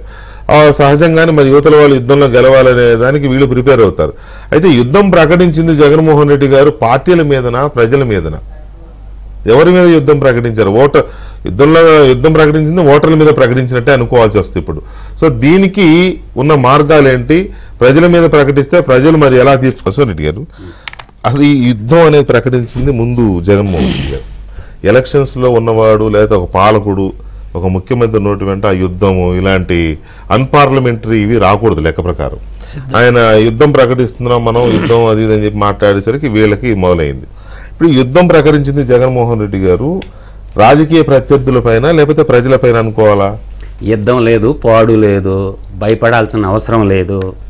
ఆంధ్రప్రదేశ్లో ఉన్నటువంటి అన్ని పొలిటికల్ పార్టీలు చేయాల్సిన పని చేయటం లేదు. ఈరోజు ఆంధ్రప్రదేశ్లో ఉన్నటువంటి పొలిటికల్ పార్టీలు ఒక పని చేయాలి. మనకి హైదరాబాదు మహానగరంలో 5 బెటాలియన్లు ఉన్నాయి సిఆర్పిఎఫ్. దక్షిణ భారతదేశంలో తమిళనాడు కానీ కేరళ కానీ బెంగళూరు బేస్గా కానీ ఇంకొక 3 బెటాలియన్లు ఉన్నాయి. వీళ్ళు ఏం చేయాలా? ఇంత హింస ప్రేరేపిస్తున్నప్పుడు 40 ఏళ్ల ఇండస్ట్రీ ఉన్నటువంటి చంద్రబాబు నాయుడు రాజకీయ అనుభవం ఉండి ఒకప్పుడు నేషనల్ ఫ్రంట్ గవర్నమెంట్ని రూలింగ్లో పెట్టినటువంటి దేవగౌడది కానీ అంతకుముందు గుజరాత్ ఉన్నప్పుడు నడిపించినటువంటి వాళ్ళు వీళ్ళు చతురత ఏం చేయాలంటే వీళ్ళందరూ పిల్లేయాలి ఫస్ట్ సుప్రీంకోర్టులో, రాష్ట్ర హైకోర్టులో వేయకూడదు. మా రాష్ట్రంలో ఒక ప్రాంతీయ పార్టీ ప్రజల మధ్య ఇద్దివేషాలు చెప్పి మారణ హోమం సృష్టిస్తుంది. ఆల్రెడీ రోజుకు 3 చంపేస్తున్నారు, కాళ్ళు ఎరగటం కానీ జరుగుతుంటాయి కదా. కాబట్టి ఇక్కడ ఉన్నటువంటి పోలీస్ వ్యవస్థ మీద మాకు నమ్మకం లేదు. సెంట్రల్ రిజర్వ్ ఫోర్స్ని దింపి ఎలక్షన్ చేపించండి. ఈ ఎలక్షన్లు అయిపోయిన దాకా సివిల్ పోలీసుల్ని పక్కన పెట్టండి, వాళ్ళ సర్వీసుల నుంచి తప్పించండి అని చెప్పి అన్ని రాజకీయ పార్టీలు, దేశాన్ని పరిపాలిస్తున్న భారతీయ జనతా పార్టీకి బాధ్యత లేకుండా ఉంది. ఇప్పుడు జనసేన పవన్ కళ్యాణ్ గారు కొంచెం రాజకీయ ఈమె కొత్తగా వచ్చాడు కాబట్టి రాజకీయాల్లోకి ఆయన కూడా ఇటువంటి సమస్య వచ్చినప్పుడు ఈ రాజ్యాంగబద్ధ సంస్థ అయినటువంటి ఈసీకి ఫిర్యాదు చేయటం ఒకటి. రెండోది సెంట్రల్ రిజర్వ్ బలగాలతోటి ఎలక్షన్ జరిపించమని ఎందుకు కోరటం లేదనేది నా పాయింట్ వెంకటకృష్ణ గారు. రెండోది, ఇప్పుడు నామినేషన్ చంద్రబాబు నాయుడు కాదు బీఫాములు తీసుకుంటారు. మీ నామినేషన్లు ఉంటాయా ఓడతాయా? మీ మీద కేసులు ఎన్ని ఉన్నాయి? ఇచ్చారు డేటా చాలా ఇంపార్టెంట్. ఎవరో ఇప్పుడు రాజేంద్రనాథ్ రెడ్డి ఉన్నంత వరకు డీజీపీగా వాళ్ళ మీద ఏ పోలీస్ స్టేషన్లో ఎక్కడెక్కడ కేసులు నమోదైన సంగతి ఎవరు లైవ్ ఎగ్జాంపుల్ చెప్తా. రఘురామకృష్ణరాజు నర్సాపురం ఎంపీ తన సొంత గ్రామానికి పోవాలంటే అతని మీద వివిధ పోలీస్ స్టేషన్లో కేసులు నమోదయ్యి ఉంటే రాష్ట్ర హైకోర్టులో పిల్లేసుకుంటే గాని 13 కేసులు బయటకు వచ్చింది. చెప్పారు కోర్టు అడిగితే అంటే కేంద్ర స్థాయిలో వచ్చేసరికి సుప్రీంకోర్టు, రాష్ట్ర స్థాయిలో వచ్చి ఆర్టికల్ 226 కింద హైకోర్టు. ఈ రోజు నామినేషన్ బీఫాము లిస్టు ప్రకటించడం కాదు, నామినేషన్ అయిపోయే అన్ని పార్టీల అభివృద్ధులు ఏం చేయాలంటే రాష్ట్ర హైకోర్టుకు పోయి పిల్లేసుకోవాలి. నా మీద ఏ పోలీస్ స్టేషన్లో ఏ కేసులో ఉన్నాయి అని చెప్పి డీజీపీని ఇస్తే ఆ లిస్టు పెట్టి ఎన్ఓసీ కావాలిగా, నో అబ్జెక్షన్ సర్టిఫికేట్ ఇవ్వాలి కదా స్థానిక పోలీస్ ఆఫీసర్లు. ఆ నో అబ్జెక్షన్ సర్టిఫికేట్ వాళ్ళు ఏదో ఒక కేసు తెచ్చి ఆర్ఓ దగ్గర ఇతని మీద కేసు ఉంది నామినేషన్ పీకేయండి అంటారు. అప్పుడు ఏం చేస్తారా? ఈ కుట్ర సజ్జల రామకృష్ణారెడ్డి చేస్తుండో సీఎం ఆఫీసులో కూర్చొని దీన్ని ఎందుకు పసిగట్టలేకపోతున్నారు అన్ని రాజకీయ పార్టీలు? ఇది ఒక సమస్య ఉంది. తర్వాత సమస్య ఏంటంటే పోలీసు వాళ్ళకి కొంత ఆర్థిక వనరుల కురిపించి మేము చేసినాము అని అంటున్నారు కదా. ఇప్పుడు సివిల్ పోలీస్ అనేది ఒకటే వెంకటకృష్ణ గారు, ఇవాళ సిబిఐ ఉంది తీసుకుందాము, ఎవరి కింద ఉంటుంది? పిఎంఓ ఆఫీస్ కింద ఉంటుంది. తర్వాత ఈడీ ఉంటది, ఎవరి కింద ఉంటది? కేంద్ర ఆర్థిక శాఖ కింద ఉంటది. పిఎంఓ ఆర్థిక శాఖ కింద ఉంటది ఈడీ, ఎన్ఫోర్స్మెంట్ డైరెక్టరేట్ అనేది. తర్వాత రాష్ట్ర స్థాయికి వచ్చేకే సిఐడి వచ్చి సీఎం ఆఫీస్ కింద ఉంటది, ఏసీబీ వచ్చి ఆర్థిక శాఖ కింద ఉంటది. ఇది కదా సిస్టము. ఈ సిస్టంలో ఉన్నప్పుడు సివిల్ పోలీసు హోంశాఖ కింద ఉంటది. ఇంత అలజడి జరుగుతుందంటే హోమ్ మినిస్టర్ తానేటే వనితో ఒక్క మాట మాట్లాడుతుంది. సకల శాఖల మంత్రి బెజ్జల దేవుడు తప్ప వాడికి ఏం పని అసలు ప్రభుత్వంలో? ఎవడోడు రాజ్యాంగం చచ్చిపోయిందా? గవర్నర్ కౌపట్టం వల్ల ప్రతిదానికి తగుదనమ్మని పెద్ద ముత్తైదులాగా వచ్చి మాట్లాడతారే. మినిస్టర్లు చచ్చిపోయారా? క్యాబినెట్ అంటే ఏంటి? ముఖ్యమంత్రి ఒక్కడే కాదు, ముఖ్యమంత్రికి 26వ వాడు 25 మంది ఉంటారు. మంత్రులు కలెక్టివ్ డిసిషన్ కాన్స్టిట్యూషన్ అదే చెప్తుంది. ఏ మంత్రి కూడా ఒక నిర్ణయం తీసుకోవాలంటే 1000 రూపాయల నుంచి పైన ఖర్చు పెట్టాలంటే రాష్ట్ర అసెంబ్లీ అనుమతి తీసుకోవాలా. 151 మంది ఎమ్మెల్యేలు ఒక్కడన్నా అడుగుతున్నాడా? ఇవాళ సీఎం ఆఫీస్ ఎక్స్పెండిచర్ ఎంత అయిందో మొగోడైతే పొద్దున రాజేంద్రనాథ్ రెడ్డి బయట పెట్టమను. ఎవడ సొమ్మది? ప్రజలు పన్నుల రూపంలో కట్టినటువంటి డబ్బుతో వీళ్ళు ఇష్టం వచ్చినట్టు యాడల రూపంలో ఎంత దోచుకున్నది సాక్షి టీవీ, సాక్షి పేపర్ బయట పెట్టమని మొగోడైతే. అంటే వీళ్ళు ఇష్టం వచ్చినట్టు ప్రజా సంపదని లూటీ చేస్తుంటే సలహాదారులు ముసుగులో దాదాపుగా 680 కోట్ల రూపాయలు ప్రజా సంపదని దోపిడీ చేసినటువంటి వ్యక్తి ఏం చేయలేకపోతారు. ఇవాళ శాండ్ అనేది గనుల శాఖ తీసుకోండి మీరు. ఎవడ ప్రతిమా కన్స్ట్రక్షన్ ఎక్కడిది? ఇవాళ కేసీఆర్ బంధువుది 18 జిల్లాలు రాసిస్తే మూసుకొని ఉన్నారు ఆంధ్రప్రదేశ్ ప్రజలు. ఎవడకి తెలియదు ఈ ముచ్చట. తర్వాత మరో 8 జిల్లాలు ఇది జగన్మోహన్ రెడ్డి గారి సొంత తమ్ముడైనటువంటి వైఎస్ అనిల్ రెడ్డి సౌరసీఎంగా పనిచేస్తుందా లేదా ఆంధ్రప్రదేశ్ రాజకీయాల్లో? ఎవడకి తెలియదు. ఎందుకు మాట్లాడకుండా ఉన్నారు? ఎవరో వైఎస్ అనిల్ రెడ్డి ఏం పని ఆంధ్రప్రదేశ్ గవర్నమెంట్ లో? ఇవాళ గనులు మొత్తం కొట్టేస్తున్నారు. ఇవాళ సహల సంపదల గలంటే అన్నపూర్ణ లాంటి ఆంధ్రప్రదేశ్ లో అప్పుల కుప్పగా మార్చారు ఆంధ్రప్రదేశ్ స్టేట్ ని. ఒక్కడ మాట్లాడటం వల్ల యూనివర్సిటీలో ఉన్న ఎకనామిక్స్ చదువుకున్న ప్రొఫెసర్ల గొంతులు నీటి వల్ల, ఆడిటర్లు మాట్లాడటం వల్ల, లాయర్లు మాట్లాడటం వల్ల ఏమైంది ఈ దేశానికి? ఇవన్నీ ప్రజలకు తెలుసు కదా, ఎప్పటి నుంచో చర్చలు జరుగుతున్నాయి కదా. ఎక్కడ చర్చ జరుగుతుందండి? పోలీసు వ్యవస్థలో కేసులు పెట్టేసి బంధించేసి వాళ్ళని మాట్లాడిన ప్రతి గొంతు మీద కత్తి పెడుతున్నాడు జగన్మోహన్ రెడ్డి. కేసులు పెడుతున్నాడు. కేసులు పెడితే ఎంతమందిని భయపెడతాడు? ఒక్కడిని భయపెడతాడు, ఇద్దరిని భయపెడతాడు, 1000 మందిని భయపెడతాడు. 6 కోట్ల ఆంధ్రులు ఉన్నటువంటి ఈ రాష్ట్రంలో, 4,8,00,000 ఓటర్లు ఉన్నటువంటి ఈ రాష్ట్రంలో ఒక్కరికి భయపెడతారంటే ఆ రోజు అల్లూరు సీతారామరాజు తన గుండెని చూపించాడు. ఈ రోజు ఎంతమంది యువతున్నారు? ఈవేళ స్వతంత్రం వచ్చింది కదా, బయటికి రావట్లేదు కదా. బయటికి ఎట్లా వస్తారండి? ఎవరికి ఇస్తున్నారు టికెట్లు? ఏ పార్టీనైనా చూసుకుని 100 కోట్లు 1000 కోట్ల టికెట్లు ఇస్తున్నారు. సామాన్యుడు విఘ్నుడు టికెట్లు ఇస్తున్నారా? రాజకీయ పార్టీలన్నీ కార్పొరేట్ కంపెనీలుగా తయారైపోయి 100 కోట్లుంటే గానీ టికెట్ లేనటువంటి దుస్థితిలో ఉన్నారు. ఇలా మాట్లాడి యుద్ధం చేసేవాడికి టికెట్ ఏ పార్టీ ఇస్తుందని చెప్పాలండి. ఒకటి రెండో మూడో ఇసిరేసినట్టు కుక్కలకు బిస్కెట్లు వేసినట్టు వేస్తున్నారు టికెట్లు అన్ని రాజకీయ పార్టీలు. ఇవాళ ఒక ఎమ్మెల్యే కావాలంటే క్రైటీరియా 100 కోట్లు డబ్బు ఉండాలా, ఒక ఎంపీ కావాలంటే 500 కోట్ల నుంచి 1000 కోట్లు డబ్బు ఉండాలి. అదైతే వాస్తవం, అన్ని పార్టీల్లోనూ అదొక కల్చర్ వచ్చేసింది. అన్ని పార్టీల్లో కదండి. నేను చెప్పేది ఒకటే, ఆనాటి తెల్లదొరలు ఈ దేశాన్ని కబలిస్తున్నప్పుడు యువత సుభాష్ చంద్రబోస్ నాయకత్వంలో యుద్ధం చేసినారు. ఇవాళ ఈ దేశానికి స్వతంత్రం వచ్చిందంటే సుభాష్ చంద్రబోస్ ఆ రోజు ఆజాద్ హింద్ ఫౌజ్ నిర్మించడం వల్ల సుభాష్ చంద్రబోస్ కు దర్శి ఈ దేశానికి స్వతంత్రం ఇచ్చింది. కానీ ఈ గాంధీ మహాత్ముడు వల్ల ఈ దేశానికి స్వతంత్రం రాలేదు. సరే, అది మళ్ళీ వేరే కాంట్రవర్సీ అయిపోతుంది. వేరే కాంట్రవర్సీ కాదండి. మీ అభిప్రాయం నో డౌట్ సుభాష్ చంద్రబోస్ సేవలను మనం ఎలాగా అసలు విస్మరిస్తాం, లేకపోతే దేశ స్వాతంత్ర ఉద్యమంలో ఆయన సేవల్ని మనం, ఆయన త్యాగాలని మనం తక్కువ చేయడం లేదు. రైట్, జీవి రెడ్డి గారు ఇదైతే చాలా వ్యాలిడ్ పాయింట్. ఎందుకంటే ముబ్బడుగా దొరికిన మీద దొరికినట్టు కేసులు పెట్టేశారు. జీవి రెడ్డి మీద ఎన్ని పెట్టారో, మధుసూదన్ రెడ్డి మీద ఎన్ని పెట్టారో, బాలకోట మీద ఎన్ని పెట్టారో, వెంకటకృష్ణ మీద ఎన్ని ఉన్నాయో, పార్టీ నాయకుల మీద ఎన్ని ఉన్నాయో, ఇప్పుడున్న అభ్యర్థుల మీద ఎన్ని ఉన్నాయో తెలియదు. అసలు కేసులు ఎవరి మీద ఎక్కడ పెట్టారో, ఏ స్టేషన్లో ఉన్నాయో కూడా తెలియదు. ఎవరో ఎక్కడో పోస్టు, గుంటూరు రోడ్ పోస్ట్ పెడితే కర్నూలులో కేసు పెడతారు, వైజాగ్ రోడ్ పోస్ట్ పెడితే కర్నూలులో పోస్ట్ పెడతారు. వీళ్ళకి ఎలా దేవాలి కర్నూలులో కేసు ఉన్నట్టు? అలా అన్నీ అలా ఉన్నాయి కదా. ఇప్పుడు రేపు పొద్దున ఆ కేసుల వివరాలన్నీ లేకుండా మీరు నామినేషన్లు వేస్తే వాళ్ళే తీసుకొచ్చి ఇస్తారు ఆ నామినేషన్ రిటర్నింగ్ ఆఫీసర్కి. అయ్యా బాబు వీడి మీద కేసు ఉంది, మీకు ఇచ్చిన నామినేషన్ అఫిడవిట్లో లేదు, కేసు ఇన్వాలిడ్ అయిపోద్ది అంటే అది ఇన్వాలిడ్ అట్లా కాదు. అంటే ఆ ఎక్సర్సైజ్ చేస్తున్నారు పార్టీ తరఫున. గోయింగ్ ఆన్ ఎక్సర్సైజ్ మరి జనరల్ ప్రొవిజన్ ఏంటంటే మా దృష్టిలో ఉన్నాయి మాత్రం మేము అఫిడవిట్లో సబ్మిట్ చేయాలి. అవును, మా దృష్టిలో లేని మేము చెప్పకపోతే అది మా తప్పు కాదు. ఆ బేస్ మీద నువ్వు రిజెక్ట్ చేయడానికి స్కోప్ ఉండదు. ఫస్ట్ ఆఫ్ ఆల్ అది ఆస్తులైనా, అప్పులైనా, కేసులైనా సరే, ఇంకొక అంశమైనా సరే. లేకపోతే ఇంకొకటి వచ్చేసి నీ కొడుకు అంటాడు కేసుల్ని కాదు, పిల్లలైనా ఏదైనా ఆస్తులైనా, అప్పులైనా, పిల్లలైనా, అడ్డొస్తున్నా. ఇప్పుడు మీ మీద ఒక 5 కేసులు ఉన్నాయండి, మీరు నామినేషన్ వేశారు, 2 నిజంగానే మీ మీద ఉన్నట్టు మీకు తెలియదు, 3 తెలుసు మీకు, మీరు ఆ కేసు పర్టికులర్స్ పెట్టి నామినేషన్ చేశారు. ఆ ఉత్తర్వులు కంప్లైంట్ చేస్తాడు, నామినేషన్ ఉండగానే విత్డ్రాల్స్ అవ్వకముందే నా కంప్లైంట్ చేస్తాడు, ఏమని ఇంకో 2 దాచాడు, అతని మీద కేసు ఉంది అని చెప్పి. అవి చల్లవంటున్నాడు. ఎందుకంటే నా దృష్టిలో ఉన్నాయి మాత్రం నేను అఫిడవిట్లో సబ్మిట్ చేయాలి. నా దృష్టిలో లేని నాకు సంబంధం లేదు. నువ్వు పెడితే నా దృష్టికి వచ్చిందా లేదనేది వాళ్ళు ప్రూవ్ చేయాలి. నా దృష్టికి వచ్చిందని కూడా నేను నోటీస్ ఇచ్చి ఉండడమో, నోటీస్ ఇవ్వడమో, ఎఫ్ఐఆర్ కాపీ ఆ కాపీ సర్వ్ చేయడమో ఉంటుంది. వాళ్ళు ప్రూవ్ చేయాలి, లేకపోతే అది లేదు. అలా కాకపోతే ఈ దేశంలో 543 ఎంపీ స్థానాలు ఎవడు నామినేషన్. అదే కదా, భ్రమంలో ఉన్నారు జీవి గారు.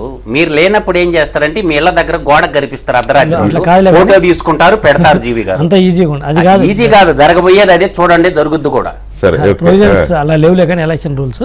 సో ఏంటంటే మన నోటీసులు ఉన్నాయి మాత్రం మనం సబ్మిట్ చేయాలి అఫిడవిట్ రూపంలో ఎలక్షన్ కౌంట్. మన దృష్టిలో లేని అది ఆస్తులు కావచ్చు, లేకపోతే అప్పులు కావచ్చు, ఇందా నేను చెప్పిన ఏదైనా సరే ఎలక్షన్ నిబంధనలకు అనుసరించి మనం ఏవైతే సబ్మిట్ చేస్తామో అవన్నీ కూడా మన నోటీసులు ఉన్నాయి, మనం సబ్మిట్ చేస్తాం. మనకు తెలియనివి మనకు తెలియదు, అందుకే డిస్క్లైమర్ కూడా ఇస్తాం, to the best of my knowledge అంటాం తప్పితే ఇదే ఫుల్ అని చెప్పాం మనం. ఇదే final, to the best of our knowledge అంటాం. అంటే నాకు తెలిసిన మేరకు నేను ప్రకటిస్తున్నాను, తెలియని నాకు సంబంధం లేదు. అది ఇక్కడే కాదు, it's a basic principles. So అందుకని అది ఇష్యూ కాదు. బట్ వారు చెప్పినట్టు అయినా కూడా మేము ప్రతి ఎస్పీకి కూడా ప్రతి నియోజకవర్గం అభ్యర్థి ఎవరైనా ఆ జిల్లా ఎస్పీకి మేము లెటర్స్ రాస్తున్నాం. ఈ జిల్లాలో మా మీద ఏమేమి కేసులు ఉన్నవి అని ఎస్పీకి రాస్తున్నాం. అదేవిధంగా డీజీపీ గారికి కూడా రాస్తున్నాం, మా మీద ఏదైనా కేసులు ఉంటే మేము ఎన్నికలలో పోటీ చేస్తున్నాం కాబట్టి ఉన్నవి బాధ్యత. ఒకవేళ వాళ్ళు ఇవ్వకపోతే మేము ఏదైతే లెటర్ రాసామో ఇదంతా మాకు ప్రాపర్ కాపీ పెడతాము. ఏదైనా ఇవ్వకపోతే ఇది వారు తప్పు. ఇప్పుడు మన ఆంధ్రప్రదేశ్ అంటే తెచ్చుకుంటాము. ఒకవేళ ఎవడో మా దేశం మొత్తం మీద ఎక్కడైనా పెట్టచ్చు కదా, ఎక్కడో జమ్మూ కాశ్మీర్లో పంజాబ్లో పెడతాడు. రేపు వాడు తీసుకొచ్చేసి ఎలక్షన్ రేపు పొద్దున నామినేషన్ ఎత్తప్పుడు రాత్రికి ఎఫ్ఐఆర్ బుక్ చేస్తాడు. ఎఫ్ఐఆర్ బుక్ చేసేసి ఇంటికాడ వారు చెప్పినప్పుడు వచ్చేసి ఇంటికి అనకుండా ముందు ఇంటి పైన పడేసిపోయి నువ్వు రేపు నామినేషన్ అయితే చెల్లదంటే దేశంలో ఎక్కడైనా బుక్ చేయొచ్చు కదా. దేశంలో ప్రపంచంలో కూడా మన మీద కేసెస్ బుక్ చేయడానికి అవకాశం ఉంది, ఏది ఇంటర్పోల్ కింద ఏదైనా ఇష్యూస్ ఉంటే. సో అందుకని అది కాదు, to the best of our నాలెడ్జే ఉంటుంది. దాని గురించి ఎవరేం ప్యానిక్ అవ్వాల్సిన అవసరం లేదు, దాని గురించి భయపడాల్సిన అవసరం లేదు. But at the same time we are doing our best exercise regarding whatever. So అది రెండోది వచ్చేసి లేక ఏంటంటే ఇష్యూ ఎందుకు వారు చెప్తున్నారంటే వారు చెప్పిన దాన్ని డినై చేయండి. ఎందుకంటే అవతల బుద్ధులు దొంగ బుద్ధులు, వాళ్ళు చేసేది దొంగ పనులు, దొంగ దెబ్బలు కొట్టేది. ఎవడైనా మగాడ అయితే ఒక రెడ్డి అయితేనో లేదా అవతలడు వాడితే అవుతున్నాను రెడ్డి అంటే ఇక్కడ కులాల గురించి మాట్లాడుతుంటే రాజకీయాలు చేస్తే దమ్మున్న లెక్క జరగని ఇక్కడ దొంగ దెబ్బలు ఎన్నుపోట్లు ఇవి కాదు. నువ్వు దమ్ము ఉంటే దమ్మున్న లెక్క రాజకీయాలు చేసి చూసుకుందాం. పోలీసు వాళ్ళని పెట్టుకొని వాళ్ళ డబ్బులు ఇచ్చి వాళ్ళ చేతలు కేసులు పెట్టించి మేము ఎలక్షన్ టయానికి పని చేయనీయకుండా ఏజెంట్లను తీసుకుపోవడం ఇది కాదు మగోడి పనిచేసే విధానం. నువ్వు సిద్ధమని కేకలేయటం కాదు. సిద్ధం అంటే ఇది ఇలా ఉండాలి, దమ్ము చూపించు, అప్పుడు సిద్ధమని తెలుస్తుంది. డెమోక్రటిక్ గా సిద్ధం ఉండాలి. మళ్ళీ దమ్ము అంటే మళ్ళీ జబ్బలు తెచ్చుకోవడం, భుజాలు తెచ్చుకోవడం. దమ్ము చూపించడం అంటే ఎదురోజు నిలబడి యుద్ధం చేయడం. అంతేగాని ఇక్కడ బయటికి సిద్ధం అని చెప్పేసి లోపల దొంగ దెబ్బలు తీస్తే అది సిద్ధం అనరు, అది మగాడతనం అనరు, అది ఇంకొకటి ఎవరు చేసే పని కాదు. అది వాళ్ళు చేసే పనులు అట్టాటి, వాటికి ఇంకా వేరు పేర్లు పెట్టాలి. సో ఎనివే వెంకటకృష్ణ గారు వాళ్ళ పని అయిపోయింది, వన్స్ అండ్ ఆల్ ఫర్. అందుకనే మా సార్ కూడా యుద్ధమని ఎందుకన్నామంటే వాళ్ళు ప్రకటించారు సిద్ధమని. రాక్షసులతో పోరాడేటప్పుడు తప్పదు. వాళ్ళు ఏదో అనుకుంటున్నారు, there is no fair in love and war అంటారు జనరల్గా. నిజంగా నువ్వు అది పాటించకపోతే మేము అంతకంటే 10 రెట్లు మేము అట్టే ఉంటాం. ఆ విషయానికి వస్తే మొహమాట పడేది లేదు. లోకల్ బాడీస్ అంటే సరే దాంతో ప్రభుత్వాలు మారేది లేదు, సచ్చేది లేదు. మా సార్ ఎందుకంటే మన కార్యకర్తలు ఇబ్బంది పడతారు, హింసకు గురి అవుతారు, చంపుతారు, పాపం వాళ్ళు ఇబ్బంది పడకూడదని చెప్పేసి at the cost of my party కూడా కొన్ని నిర్ణయాలు తీసుకుంది. అది మా చేతగా కాదు. ఏముంది, వాళ్ళు రెచ్చగొడితే మా కార్యకర్తలు కూడా వెళ్తారు. ఒక 10 మంది చనిపోయినారు అనుకో, పోయేది వాళ్ళ కుటుంబాలు రోడ్డున పడతాయి, కానీ ఎండ్ ఆఫ్ ద డే మేము సక్సెస్ పొందుతాం. కానీ ఆ వద్దు అలాంటిది అనేది. కానీ ఇది అలాంటిది కాదు. ఇప్పుడు ఇది తేల్చేది రాష్ట్ర భవిష్యత్తుని తేల్చేది. లోకల్ బాడీస్ మా పార్టీ భవిష్యత్తుని తేల్చేది. ఇది రాష్ట్ర భవిష్యత్తుని తేల్చే ఎన్నికలు. సో డెఫినెట్గా తగ్గేది లేదు. ఇంకో వాళ్ళంత పిరుకోలు వెంకటకృష్ణ మీరు ఏదో అనుకుంటున్నారు, వాళ్ళంత కదలపడతాను. కానీ వాళ్ళంత పిరుకోలేదు. గట్టిగా నిలబడితే మళ్ళీ పారిపోయే బ్యాచ్. ఎన్నిసార్లు పారిపోలేదు, మాకు సంబంధం లేదు. వెనక్కి తగ్గే బ్యాచ్ అది మాకు తెలుసు కదా. ఎవడి కథ ఏందో ఎవడేంటో మొత్తం తెలుసు. ఊరక ఏదో పవర్ చేతిలో ఉన్న బట్టి పవర్ చేతిలో ఉండే వెంకటకృష్ణ గారు ఎవడైనా సరే మనకు తెలుసు. చిన్న కానిస్టేబుల్ కూడా రెచ్చిపోతారు పవర్ చేతిలో ఉండి. ఒకసారి యూనిఫామ్ తీస్తే అట్టనే వీళ్ళు కూడా ఒకసారి పవర్ లేకపోతే వాళ్ళ కథ ఏందో తెలుస్తుంది. పవర్ చేతులు పెట్టుకొని దాన్నే మగతనము, అదే పెద్ద గొప్పతనము ఏమి కాదు. వీళ్ళతోటి ఎవడేం భయపడేది లేదు. అధికారం పోయిన తర్వాత అది ఉండదులే. కానీ కాకపోతే ఎలా ఉంటుంది అంటే వీళ్ళది కసి లేకపోతే ఇవన్నీ. లోకేష్ ఆ చిత్తూరు జిల్లాలో అక్కడ పాదయాత్ర చేస్తున్నప్పుడు ఒక ఆర్టీసీ డ్రైవర్ షేక్ హ్యాండ్ ఇచ్చినాడని అతని మీద ఎంత సస్పెండ్ చేసి అదే చెప్తున్నాను. అప్పుడు ప్రభుత్వం అధికారం ఉంది కాబట్టి, ఇప్పుడు ఎలక్షన్ కమిషన్ వచ్చింది. అయినా కూడా వీళ్ళ ఆగడాలు ఇవేమీ ఆగల. ఎలక్షన్ కమిషన్ ఏదో పిలుస్తుంది, మాట్లాడుతుంది, నివేదికలు పంపుతున్నా అని చెప్తున్నారు ఆయన సీఈఓ గారు. కానీ ఆగడాలు మాత్రం ఆగడంలా పోలీసుల్లో పెద్దగా ఏమీ అంటే అందరూ కాదు. ఇక్కడ పోలీసులు అంటే మనం అందరినీ డెఫినెట్ గా ఒక 20-30% అధికారులు మాత్రం ఇలా చేస్తూనే ఉన్నారు. అయితే బాలకోటే గారు ఇప్పుడు ఈ యుద్ధం ప్రకటించింది ప్రజల మీద జగన్మోహన్ రెడ్డి గారు. ఇప్పుడు కాదు, 5 నెలల నుంచి ఆయన యుద్ధం అని మాట్లాడుతూనే ఉన్నాడు. యుద్ధం ప్రకటించింది ప్రజల మీద. మనమేమో 5 ఏళ్ళు చూస్తున్నాము, ప్రజలు బయటికి రారు. ఏదో అక్కడక్కడ అంగన్వాడీ వర్కర్లో లేకపోతే ఆశా వర్కర్లో ఆ జీతాల కోసం పాపం వాళ్ళు వచ్చి తన్నులు తినిపోతా ఉన్నారు. కానీ ప్రజల మీద ఎక్కడా కూడా అమరావతి ఉద్యమం ఇవాళ 1557 రోజు 58వ రోజు. ప్రపంచంలో ఇంతకంటే ఇంత సుదీర్ఘమైన ఉద్యమం ఇంకెక్కడా లేదేమో నాకు తెలిసి. అయినా సరే ఆ ప్రభుత్వంలో చలనం లేదు, ఆ మనిషిలో చలనం లేదు.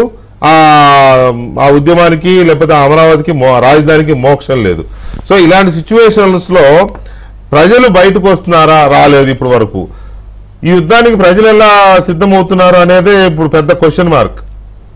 చంద్రబాబు నాయుడు గారు చెప్పే యుద్ధంలో గెలవాలి అనే దానికి ప్రజలు ఎలా సిద్ధమవుతున్నారు అనేది క్వశ్చన్ మార్క్. వెంకటకృష్ణ గారు, మనం ఒక సత్యాన్ని మనం గమనించాలి. జగన్మోహన్ రెడ్డి గారు యుద్ధాన్ని ప్రకటించింది ప్రజల మీద కాదు, ప్రతిపక్ష పార్టీల మీద. జగన్మోహన్ రెడ్డి గారి మీద యుద్ధం ప్రకటించింది ప్రజలు. 4 ఏళ్ళుగా పని చేశాం మేము. అంగన్వాడీ టీచర్లు చేశారు, ఆశా వర్కర్లు చేశారు, అమరావతి ఉద్యమకారులు చేశారు, విశాఖ ఉక్కు కార్మికులు చేశారు. వాళ్ళ బతుకు తెరువు కోసం, వాళ్ళ జీవన నైవేద్యం కోసం రహదారుల మీదకి వచ్చి జగన్మోహన్ రెడ్డి గారి మీద మేము యుద్ధం చేశాం. ఆయన ఏం చేసిండంటే మా మీద యుద్ధం చేయకుండా ప్రతిపక్ష పార్టీల మీద యుద్ధం సిద్ధమని ప్రకటించిండు. ఏదైనా ఒక మాట చెప్పాలి వెంకటకృష్ణ గారు, పూలదండలో దారంలాగా అది యుద్ధమైన ఎన్నికల క్షేత్రమైన ఒక ప్రధానమైన అంశం పనిచేస్తుంది. రెండో ప్రపంచ యుద్ధంలో హిట్లర్ దూసుకొస్తుంటే జర్మనీ మీదకి, రష్యా మీదకి Lenin we want peace and bread అని చెప్పి ఒక నినాదం చేశాడు. మాకు శాంతి కావాలి, ఆహారం కావాలని. రష్యా మొత్తం ఎర్ర సైనికులైపోయి ఆత్మత్యాగాలు చేసి హిట్లర్ని మళ్ళీ జర్మనీ వరకు తరిమికొట్టి ఆత్మహత్య చేసుకునేలా చేశారు. రేపటి యుద్ధంలో సాధారణంగా వైసీపీ నాయకులు, వైసీపీ యొక్క అధికార ప్రతినిధులు ఏమంటారంటే, నా డిబేట్లలో, నేను చాలా డిబేట్లలో పాల్గొంటుంటా, ఏం చెప్తుంటారంటే ప్రో జగను యాంటీ జగన్ అని చెప్తారు. అంటే జగన్ అనుకూలమైన ఓటు, జగన్కు వ్యతిరేకమైన ఓటు. కానీ అది నిజం కాదు. Save Andhra Pradesh, slave Andhra Pradesh. ఆంధ్రప్రదేశ్ను రక్షించుకుందామా లేదా ఆంధ్రప్రదేశ్ను బానిసత్వంలో ఉంచుకుందామనే దాని మీదే ఓటు జరగాలి. దీనిని ప్రతిపక్ష పార్టీలు తీసుకెళ్ళాలి. సహజంగా మేమైతే యుద్ధంలో లేవు. ఇప్పుడు మేము యుద్ధం బయట ఉన్నాం.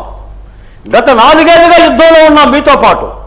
ఇప్పుడు చట్టసభల ప్రక్రియలో రాజకీయ పక్షాలనే కీలక పాత్ర అవుతుంది. కాబట్టే చంద్రబాబు నాయుడు గారు అంత వేదన చెందుతూ ఈ రాష్ట్రాన్ని బాగు చేసుకోవాలని జనసేన, బీజేపీ, తెలుగుదేశం పార్టీ యొక్క నాయకులని బుద్ధగించే విధంగా, దగ్గర తీసుకునే విధంగా, నచ్చజెప్పే విధంగా ఒక వర్క్షాప్ పెట్టి గంటల తరబడి ఒక సైన్యాధ్యక్షుడిచ్చే ఒక సందేశంలాగా రాష్ట్ర ప్రజలకి ఆ పార్టీ శ్రేణులు కూడా ఇస్తున్న పరిస్థితి.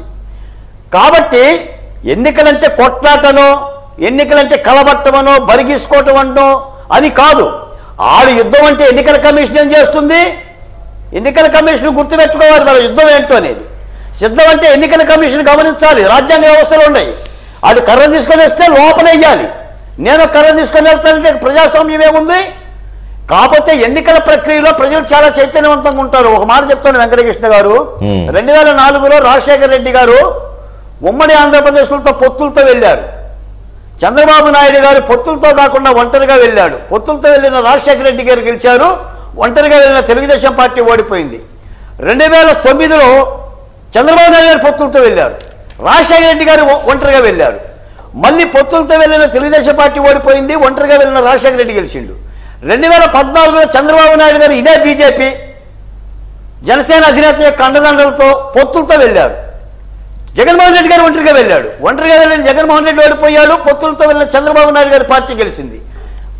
2019లో చంద్రబాబు నాయుడు గారు ఒంటరిగా వెళ్ళాడు, జగన్మోహన్ రెడ్డి గారు పొత్తులతో వెళ్ళారు. టీఆర్ఎస్ పార్టీ బీజేపీ యొక్క రహస్య ఒడంబడికలతో పొత్తులతో వెళ్ళిన జగన్మోహన్ రెడ్డి గెలిచాడు, ఒంటరిగా వెళ్ళిన చంద్రబాబు నాయుడు ఓడిపోయాడు. ఇప్పుడు 2024లో మళ్ళీ చంద్రబాబు నాయుడు గారు పొత్తులతో వెళ్తున్నారు, జగన్మోహన్ రెడ్డి గారు ఒంటరిగా వెళ్తున్నాడు. అంటే అన్ని పత్తులు జయప్రదం కావు, అన్ని పత్తులు జయప్రదం కాకుండా ఉండవు. ప్రజలు ఆశీర్వదించాలంటే నమ్మకం కావాలి. వాళ్ళు ఒక చక్కని మాట చెప్పారు చంద్రబాబు నాయుడు గారు, డబ్బే కీలకం కాదు ఎన్నికల్లో, డబ్బే కీలకం కాదు, డబ్బులు చూసి ప్రజలు ఓట్లు వేయరు. ఒక విశ్వాసం ఉంటుంది, ఒక నమ్మకం ఉంటుంది. మనం ఒక సీట్ ఇచ్చామంటే 4 సీట్లు గెలవాలి అభ్యర్థులు. మనం ఒక సీట్ ఇచ్చామంటే 4 సీట్లు పోకూడదు. అన్ని అంశాలు పనిచేస్తాయి. ఈ కోణంలోనే అధినేతలు కానీ అన్ని రాజకీయ పక్షాలు కానీ పోరాడగలిగి చక్కగా రాష్ట్రాన్ని కాపాడుకునే దిశగా అడుగులు వేయాలి. జగన్మోహన్ రెడ్డి గారు రెచ్చగొడితే మనం రెచ్చిపోయి, లేదా ఆయన చొక్కా చింపమంటే మనం చొక్కా చింప, ప్రజలు కూడా దీన్ని విసిరించుకోవాలి. ప్రజలు గమనించాలి. ఈ రోజున ప్రజాస్వామిక ఎన్నికల్లో వైసీపీ పార్టీ మీరు అన్న పాయింట్ కరెక్టే కానీ కాదు, వాళ్ళు కర్ర పట్టుకున్నారని వీళ్ళు కర్ర పట్టుకుంటే ఇంకా ప్రజాస్వామ్యం ఏముంది? అలాగే రెచ్చగొడితే రెచ్చిపోతే డెమోక్రసీ ఏముందనే ఎంత కరెక్టే కానీ ప్రాబ్లం ఏమవుతుంది ఇక్కడ అంటే వాడే భాష కాస్త పరిపక్వత పూర్తిగా లేని, కాస్త ఆవేశము యువరక్తము ఉన్న ఆ యూత్లో కొంత ఇది తీసుకొచ్చే ప్రమాదం ఉంది కదా అనేది చాలా మంది మాట్లాడుతుంది. చేతులు మడత పెట్టండి, కాళ్ళు ఎగరేయండి, ఇలాంటి పదాలు ఎలా ఉంటాయంటే కొంత ఇరిటేటింగ్ గాను ఉంటాయి, కొంత ప్రొవకేటింగ్ గాను ఉంటాయి. సో ఇది డేంజరస్ సిచ్యువేషన్. మరి వీటిని ఎలా ఫేస్ చేద్దాం, ప్రజలు ఎలా ఫేస్? మసూర్ రెడ్డి గారు బాబు, ఎలక్షన్ కమిషన్ మనం గట్టిగా అనడానికి కూడా లేదు. వాళ్ళు ఏంటంటే ఈ 1-2 నెలలు కోసం వాళ్ళు పనిచేస్తారు, కానీ చేసేదంతా మళ్ళీ ప్రభుత్వాల కింద ఉండే ఉద్యోగులు అధికారులే కదా. వీళ్ళు చెప్పింది వాళ్ళు చేస్తూ ఉంటారు, చేస్తారో చేయరో తెలియదు. వీళ్ళేమో మాట్లాడితే పోయి ఆ ఎన్నికల కమిషనర్కి వాళ్ళకే ఇస్తూ ఉంటారు రిప్రజెంటేషన్లు, అక్కడ అలా ఇక్కడ ఇలా అని వాళ్ళు నిర్ణయం చేస్తారు. ఈ అధికారులు వీళ్ళంతా చూస్తున్నాం కదా ఎలా ఉందో సిచ్యువేషన్. ఈ పరిస్థితుల్లో దీన్ని ఫేస్ చేయడం అనేది ఎలా అనేది ఒక పాయింట్. రెండోది, ఆల్రెడీ మేము కొంతమందిని ఏదో మా వాళ్ళు మేనేజ్ చేసేసారు ఢిల్లీలో అని అదొక ప్రచారం చేసుకుంటున్నారు. అది ఎంతవరకు కరెక్టో మనకు తెలియదు. ఏమండి, మేనేజ్ లేదు, పాడు లేదు. ఈ డ్రామాలో చదువు సంధిల్లేనోడు కాడ చెప్పమానండి, నా కాడ కాదు. Constitution body doctor B R Ambedkar గారు, తర్వాత మన తెలుగు వ్యక్తి అయినటువంటి బిఎన్ రావు, వెలుగుల నరసింహరావు గారు, వాళ్ళందరూ కష్టపడి భారత రాజ్యాంగాన్ని నిర్మించారు. ఊరక నిర్మించాల, అన్ని ఆయుధాలు దాంట్లో పెట్టారు. కానీ వ్యవస్థర చేసేశారు. వ్యవస్థల్లో పనిచేయటం వల్ల వచ్చినటువంటి దుస్థితి ఆంధ్రప్రదేశ్ యొక్క పరిస్థితి. దీనికి కారణం ఏమని చెప్తున్నానంటే, నేను మొట్టమొదటి నుంచి చెప్తున్నా, ఏదైతే సిబిఐ ఉందో, ఏదైతే ఈడీ ఉందో, రాష్ట్ర స్థాయిలో ఉన్నటువంటి సిఐడి ఉంది, రాష్ట్ర స్థాయిలో ఏసీబీ కానీ, మన జనరల్ పోలీస్ కానీ, తర్వాత సివిసి సెంట్రల్ విజిలెన్స్ కమిషన్ కానీ, ఇంటర్పోల్ కానీ, ఈ మొత్తం కూడా కేంద్ర న్యాయ వ్యవస్థ పరిధిలోకి తేవాల. ప్రభుత్వం కింద ఉండకూడదు. అది ఏ పార్టీ అయినా కావచ్చు, ఏ పార్టీ రూలింగ్ చేసినా కూడా ఈ పోలీసు వ్యవస్థను మొత్తం కూడా అడ్మినిస్ట్రేషన్ కానీ, సెలక్షన్ ప్రాసెస్ కానీ త్వరితగతిన న్యాయం జరగాలంటే టోటల్ వ్యవస్థ అంతా కూడా న్యాయ వ్యవస్థ కింద పెట్టినప్పుడే దాని అపాయింట్మెంట్ ఏంటంటే, పొలిటికల్ పార్టీ ఈరోజు XYZ అనే పొలిటికల్ పార్టీలో రూలింగ్లోకి వచ్చిన తర్వాత ఈ పోలీసులందరూ కాకి కొద్దరు మిలాఖత్ అయిపోయి వాళ్ళ అధికారంలో ఉన్నప్పుడు వాళ్ళకు ఊడికిం చేస్తారు, వీళ్ళ అధికారంలో ఉన్నప్పుడు వీళ్ళకు ఊడికిం చేస్తారు. వాళ్ళు బానిసలలాగా మిగిలిపోయినారు. అందుకని మహాత్మా బాపురావు జ్యోతి పూలే గారు గులాంగిరి అని ఒక నవల రాశాడు. అంటే గులాములుగా మిగిలిపోయినారు. తర్వాత చెంచాయుగం అని ఒక నవల రాశాడు మానిశ్రీ కానిశ్రామ్ గారు. అట్లే ఇంకా ఇంకొక మాట చెప్పాడు మన అనంతపురం రాయలసీమ వాసి అయినటువంటి తరిమిళ్ళ నాగిరెడ్డి గారు, టిఎన్ గారు అంటారు. తరిమిళ్ళ నాగిరెడ్డి గారు తాకట్లో భారతదేశం అని చెప్పి ఒక పుస్తకం నవల రాశాడు. 1977 దశకంలోనే ఇది అసెంబ్లీ కాదు, ప్రజా దేవాలయాలు కాదు, ఇది పందుల సభ అని చెప్పి నక్సలైట్లకి వెళ్ళిపోయినటువంటి వాడు తరిమిళ్ళ నాగిరెడ్డి గారు. వాళ్ళ మేనమామ గారు అయినటువంటి నీలవం సంజీవరెడ్డి గారు ఈ రాష్ట్రానికి మొట్టమొదటి ముఖ్యమంత్రిగా ఉన్నారు.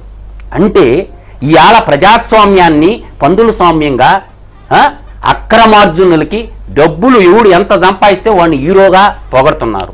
నీతికి నిజాయితీకి నిలబడటం మర్చిపోయారు. ఈరోజు ఏమవుతుందంటే, గుప్పిడి మంది దగ్గర భారతదేశ సంపద అంతా కూడా గుప్పిడి మంది దగ్గర ఉండటం వల్ల 85% పేదరికంలో middle class, lower middle class ఉండటం వల్ల మన భారత సంస్కృతి ఉమ్మడి సంస్కృతి ఉండేది. కుటుంబ వ్యవస్థని చిన్న భిన్నం చేసుకొని ఇవాళ ఇంట్లోకి పోతే పొలంలో పోయేవాళ్ళు లేరు, ఏదైనా వ్యక్తికి బాగా లేకపోతే హాస్పిటల్లో పోయి యుద్ధం చేయాలంటే ఎవరు చేయలేరు సామాన్యులు. ఎందుకంటే ఫ్యామిలీలు డివైడ్ అయిపోయినాయి. ఇంతకుముందు గతంలో కుటుంబాలు యునైటెడ్గా ఉండి ఏదన్నా ఒక కేసు పడింది అనుకోండి, రారా చూసుకుందాం అనేవాళ్ళు. ఈ రోజు కూడా యుద్ధం చేయడానికి సిద్ధంగా లేదు. ప్రజాస్వామ్యయుతంగా బ్యాలెట్లోకి పోయి దాని పవర్ చూపిస్తారు. జగన్మోహన్ రెడ్డికి ఆల్రెడీ పవర్ చూపించారండి. మన ఎమ్మెల్సీ ఎలక్షన్ మీరు అన్న పాయింటే, ప్రజాస్వామ్యయుతంగా బ్యాలెట్ లోకి పోయి పవర్ చూపించాలి ప్రజలు. ఇప్పుడు బ్యాలెట్ లోకి వెళ్ళడం ఎలా అనే దగ్గర పెద్ద క్వశ్చన్ మన ఆంధ్రప్రదేశ్ లో ఉంది ఈ పరిస్థితి. లేదండి, మన ఎమ్మెల్సీ ఎలక్షన్ లో ఈస్ట్ రాయలసీమ, తూర్పు రాయలసీమ, ఒక గ్రేటర్ రాయలసీమ ముద్దుబిడ్డగా నేను చెప్తున్నాను, మన ఉత్తరాంధ్ర 108 నియోజకవర్గాల్లో చాచి కొట్టారు ఓటర్లు. రామకృష్ణ మా ఓటర్లు వేరే అంటుండగా ఎవడండి అసలు సజ్జల రామకృష్ణాడు? హూ ఆర్ యూ అంటుండా. నేను అన్నాను కదా మన ఛాలెంజ్, నువ్వు మగోడు అయితే మీ అబ్బల కొడుకులు ఇద్దరు ఉదయగిరి నియోజకవర్గంలో 324 బూతుల్లో బాంచెత్త ఒక్క దొంగోటే పేరే నేను చూస్తానని చెప్పిన. రా నీ సైన్యం దింపుకో, మేము కూడా సిద్ధంగా ఉన్నాం. ఒక్క దొంగోటే పేరు నువ్వు మగోడు అయితే అని చెప్పిన. మీరంటే అక్కడ కాస్త అంగబలం అర్థబలం ఉండదు. అంగబలం లేదు, అర్థబలం లేదు. ఎగ్జాంపుల్ చెప్తున్నా, ఉదయగిరి వరకు చేసుకోగలుగుతారేమో నాకు తెలియదు. మిగతా ప్రాంతాల పరిస్థితి ఏంటి? నేననేది మిగతా ప్రాంతం కాదు, ప్రజల జోలికి వస్తే ఊరకుండమండి. నా పొలిటికల్ పార్టీల విషయం అనే కాదు, నేను 2012 బై ఎలక్షన్ లో ఉదయగిరిలో కంటెస్ట్ చేసి ఉన్నాను, 2014 జనరల్ ఎలక్షన్ లో కంటెస్ట్ చేసి ఉన్నాను, 2019 జనరల్ ఎలక్షన్ లో కంటెస్ట్ చేసినాను, అంతకుముందు 2008లో కార్పొరేటర్ హైదరాబాద్ సిటీలో పోటీ చేస్తున్నాను. ఈ ఎలక్షన్ ప్రాసెస్ అంతా నాకు తెలియని వ్యవహారం కాదు. అందువల్ల ఏంటంటే ఎవడో భయపెడితే భయపడటానికి ప్రజలు సిద్ధంగా లేరండి. పులివెందల సొంత కాన్స్టిట్యున్సీలోనే 4500 ఎమ్మెల్సీ ఎలక్షన్ లో మెజార్టీ వచ్చిందండి. ఎవడు చెప్తాడు ఈ కాకన్న? ఇప్పుడు జగన్మోహన్ రెడ్డి పని అయిపోయింది. వెంకటకృష్ణ గారు, జగన్మోహన్ రెడ్డి సిద్ధం అంటుండేది ఎందుకో తెలుసా?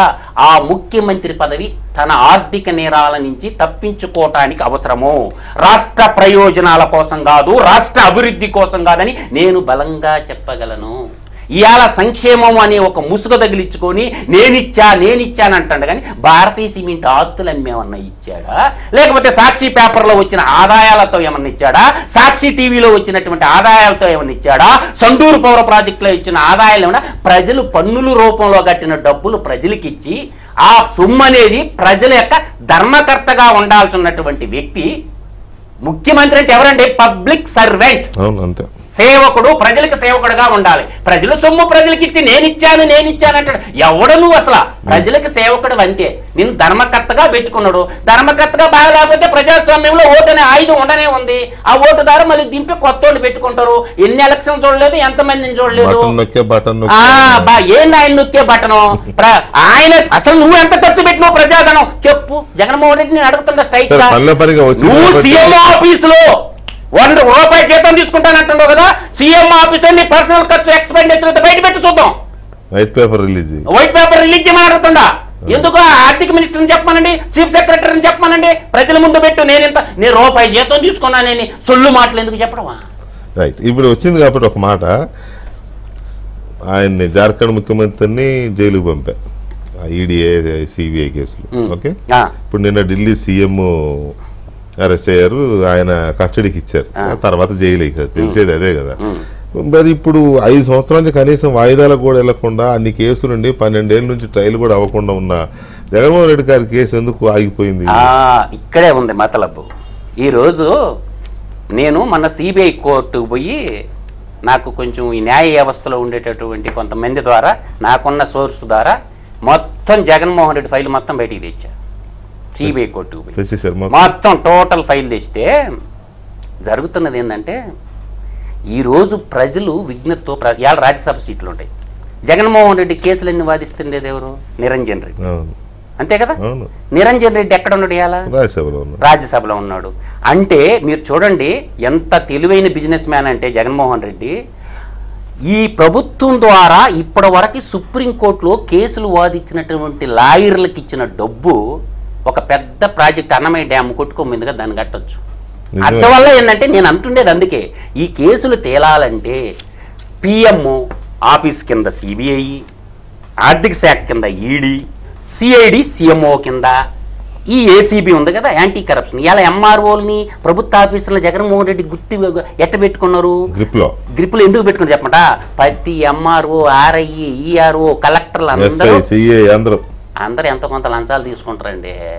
కాబట్టి వాళ్ళ కాడ ప్రభుత్వం దగ్గర జెట్టా ఉంటుంది. నువ్వు కానీ పెదిసి నువ్వు అనుకో నీ కేసీబీని పంపిస్తా. ఈడు నీతిగా పనిచేసి ఉంటేగా, ఫస్ట్ ఈడు నిజాయితీగా ఉంటే కదా. నిజాయితీ పరుడుకు దక్కేది రెండేనండి, ఏం కాదు. అయితే ట్రాన్స్ఫర్ అవుద్ది, లేదంటే ఏసీబీని రైట్ చేయించి వీళ్ళే డబ్బులు పెట్టేసి ఇది కూడా లంచం తీసుకున్నాడు.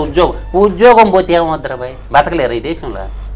సువిశాలమైనటువంటి ఈ భారతదేశంలో జీవనదులు ఎన్నో ఉండే, వ్యవసాయం చేసుకుని బతకొచ్చు. నీతిగా బతకాలనిపిస్తే వ్యవసాయం చేసుకుని బతకొచ్చు. వెంకటకృష్ణ గారు ఒక వ్యక్తికి భయపడి ఉద్యోగం చేసేది ఏంది అని నేనంట. ఫస్ట్ ఈ వ్యవస్థలన్నీ కూడా బస్టు బట్టి పెట్టిపోయి అవన్నీ కేంద్ర న్యాయ వ్యవస్థ కిందకు వచ్చినప్పుడే ఈ రోజు చూడండి అండి, కేంద్ర న్యాయమూర్తిని ఎన్నుకునేది ఎవరండి? కేంద్ర న్యాయమూర్తిని ఎవరు? ప్రధాన న్యాయమూర్తిని ఎన్నుకుంటారండి. ఏమంటారు బాలకోట గారు? వ్యవసాయం లేకపోతే పొలం భూములు వ్యవసాయం చేసుకునే ఇది లేకపోతే అది పాయింటే కదా. వ్యవసాయం ఎందుకు లేదండి? ఈ భూములన్నీ ఏమైపోయినాయి? భారతదేశంలో ఏమైపోయినాయి? అప్పుడు ఎలా బతకాలి? వ్యవసాయం ఎందుకు లేదు? దొరలో పటేళ్ల చేతుల్లోనే ఉన్నాయి 100 ఎకరాలు. 100 ఎకరాలు ఎందుకు ఉంటాయండి? దామోదరం రాజనరసింహ ఒకడే 6 లక్షల ఎకరాలు పంచాడండి. మీ దళిత జనోద్ధారకుడు ఆంధ్రప్రదేశ్ ముఖ్యమంత్రిగా 6 లక్షల ఎకరాలు తెలంగాణలో బీసీ ఎస్టీలకు పంచినటువంటి వాడు దామోదరం సంజీవయ్య గారు 6 లక్షల ఎకరాలు ఇచ్చారు. ఏమైపోయినాయి? పారిశ్రామికవేత్తలు దోసి పెట్టారు. వెంకటకృష్ణ గారు కాదు, సజ్జుల పేరు మీద ఎన్ని వేల ఎకరాలు ఇచ్చాం మనం పారిశ్రామికవేత్తలకి? పరిశ్రమలు పెట్టడానికి ఎన్ని వందల ఎకరాలు ఇచ్చాం మనం? చాలా ఉన్నాయి. ప్రజలకు ఎంత భూములు ఇచ్చాం? ఇది కదా ప్రభుత్వాల దగ్గర ఉన్న ప్రశ్న. చాలా ఉన్నాయి. ఇప్పుడు పాయింట్ ఏంటంటే ఇక్కడే వస్తుంది. జరుగుతున్న ఇవన్నీ తెలుసు, ప్రజలకు తెలియ కాదు. కానీ ఏదో బలహీనత. ఎందుకంటే నిన్న గ్రీన్ టెక్ వాళ్ళకి 4,606 ఎకరాలు ఇచ్చాడు జగన్మోహన్ రెడ్డి. 37 కోట్లు ఎలక్షన్ బాండ్ కూడా ఇచ్చాడు వాళ్ళకి. అదే బాలకోట గారు, మనం కంక్లూడ్ చేసేటప్పుడు ఇవన్నీ తెలుసండి, ప్రజలకు తెలియక కాదు, లేదా ప్రజలకంటే కామన్ మ్యాన్ కి పాపం కూలీ నాలి చేసుకునే వాళ్ళకి తెలియకపోవచ్చు, ఇంత డీప్ గా తెలియకపోవచ్చు. కానీ కాస్తో కూస్తో మినిమం అవగాహన ఉన్న వాళ్ళకైనా ఏం జరుగుతుందో తమ చుట్టుపక్కల అన్నీ తెలిసినా కూడా ఏదో బలహీనత, డబ్బులు ఇచ్చారనో, ఓటుకి ఇంతనిచ్చారనో, లేకపోతే ఒక్క ఛాన్స్ అని అడిగారనో, లేదా వాళ్ళు అమ్మ చచ్చిపోయిందనో, వీళ్ళు నాన్న చచ్చిపోయాడనో, ఇట్లాంటి వీటికి పాపం బెండ్ అయిపోతా ఉన్నారు. ఈసారి కూడా అదే దీనికి లోనైతే ఇక రాష్ట్రాన్ని కాపాడేది ఎవరు? మరి మీకు అర్థం, ప్రజలు ఏమన్నా బలహీనతకు లోనయ్యే అవకాశాలు కనపడుతున్నాయా మీకు?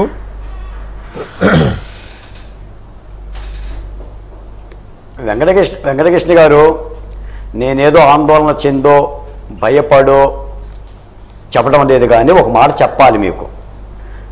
ఇప్పుడున్న తరుణంలో ముఖ్యమంత్రి జగన్మోహన్ రెడ్డి గారిని ఎంత గట్టిగా తిట్టాము అని అనేకంటే, ముఖ్యమంత్రి జగన్మోహన్ రెడ్డి గారిని ఎంత గట్టిగా తిడుతున్నాం అనే దానికంటే, ఆంధ్ర రాష్ట్రాన్ని ఎంత గట్టిగా కాపాడుకుంటాము అనేదే ప్రజల్లోకి తీసుకెళ్ళాలి. అదే కదా ఇంపార్టెంట్.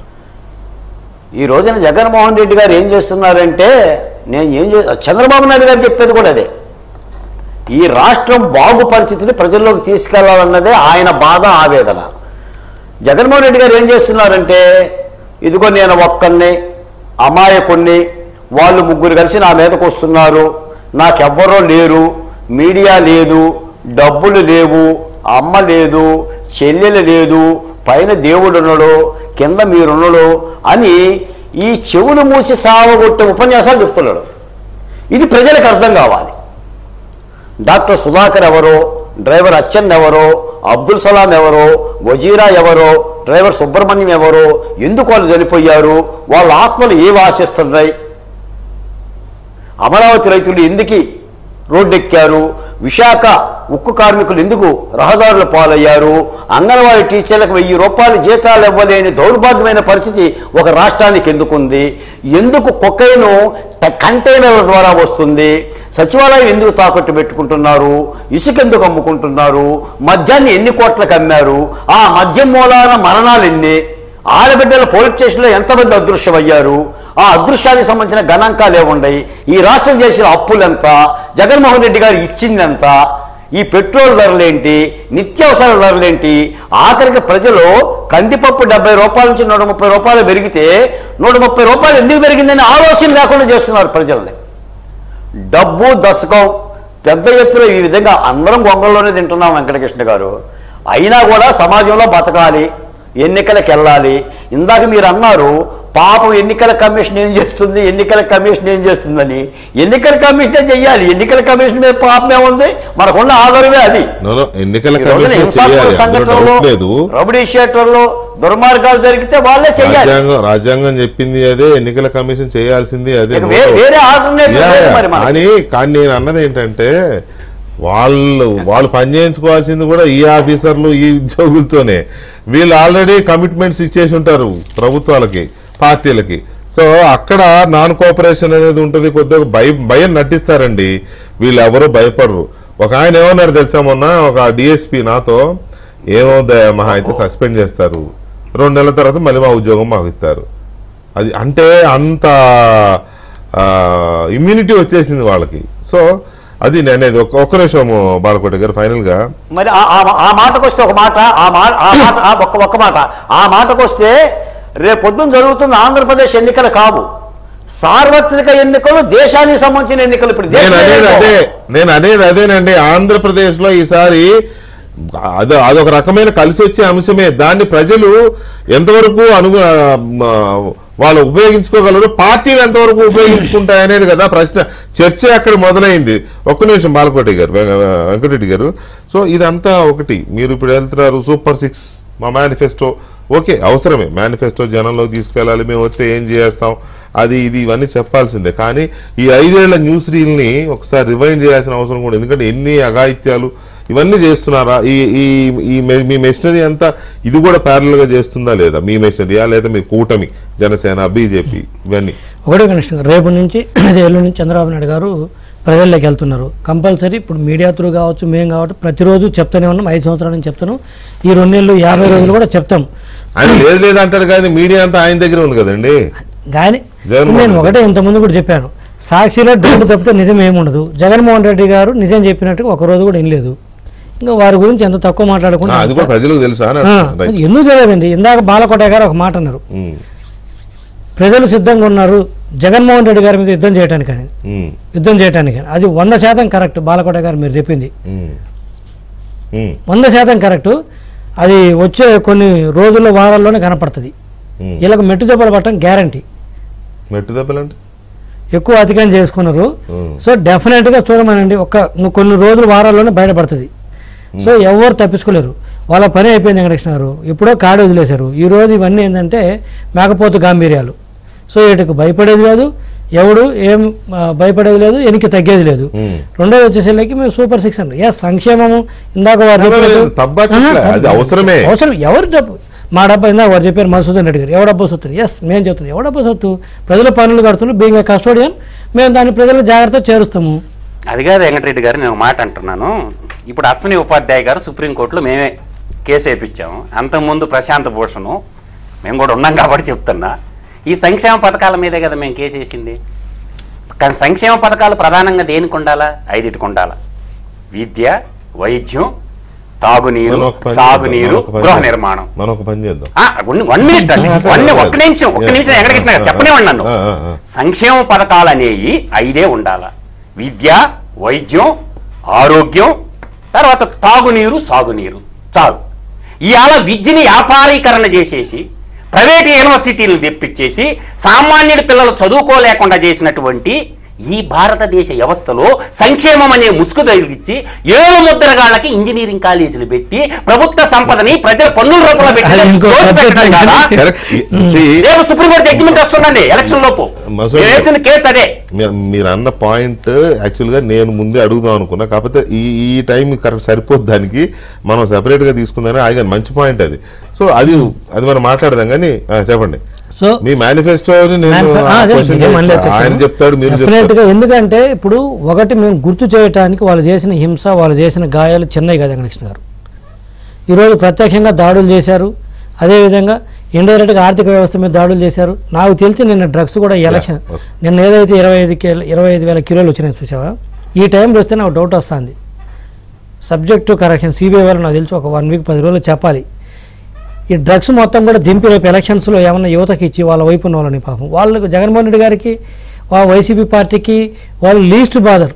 మనిషి అయినా జంతువు అయినా వాళ్ళ స్వార్థం వాళ్ళు బయటపడడం తప్పితే రెండోది లేదు. ఇందాక మేము చెప్పాను లోకల్ బాడీస్లో మేము తప్పుకున్నామంటే మా చేతగా కాదు.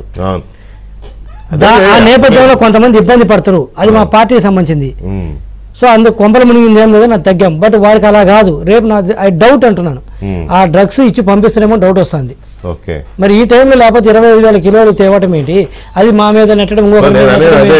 మీరు రెడీ జనానికి మీ మేనిఫెస్టోలు ఇవి చెప్పుకోవడంతో పాటు ఆ జరిగిన అకృత్యాలు, అరాచకాలు కూడా ఒకసారి గుర్తు చేయకపోతే మెమరీ అనేది 100% మేము గుర్తు చేస్తాం వెంకటకృష్ణ గారు. రెండోది కూడా ఇంకోటి నేను ఇందాక కూడా చెప్పాను, మర్చిపోయే గాయాలు కాదు వాళ్ళు చేసింది. అది వాస్తవం. మర్చిపోయే గాయాలు కాదు వాళ్ళు చేసింది. ఈ రోజు ఉద్యోగస్తులు ఇప్పుడు కాదు, ఇక వైసీపీ అనే పార్టీకి భవిష్యత్తులో ఎప్పుడు ఓటేయడు. అదైతే రేపు ఓడిస్తారు, ఇక భవిష్యత్తులో యువత కూడా అంతే. కొత్త ఓటర్ అనేవాడు వైసీపీ మొహం చూడ్డు. లాస్ట్ టైం ఏ మాట కామాట చెప్పాలి, న్యూ ఓటర్స్లో 70-80% వైసీపీ కోటేశారు. ఈసారి న్యూ ఓటర్ ఎవరైతే వస్తున్నారో 18 సంవత్సరాలు దాటి ఒక్కళ్ళు కూడా వాళ్ళ మొహం చూర్రు. ఎందుకంటే అటువంటి గాయాలు వ్యక్తులకే కాదు, ఆర్థిక వ్యవస్థ కాదు, ఈ రాష్ట్రాన్ని కూడా పరువు తీశారు. రాష్ట్రానికి రాజధాని లేకుండా దేశంలోని రాష్ట్రాన్ని పరువు తీశారు వీళ్ళు. చూద్దాం, ఇక నుంచి ఇలాంటివి చాలా చర్చ జరుగుతూ ఉంటాయి. ప్రజల్లో చర్చ జరగాలి. వీటితో పాటు ప్రభుత్వ వైఫల్యాలు లేకపోతే ఇతరత్ర సమస్యలు కూడా చర్చించాల్సిన అవసరం ఉంది. ఎన్నికల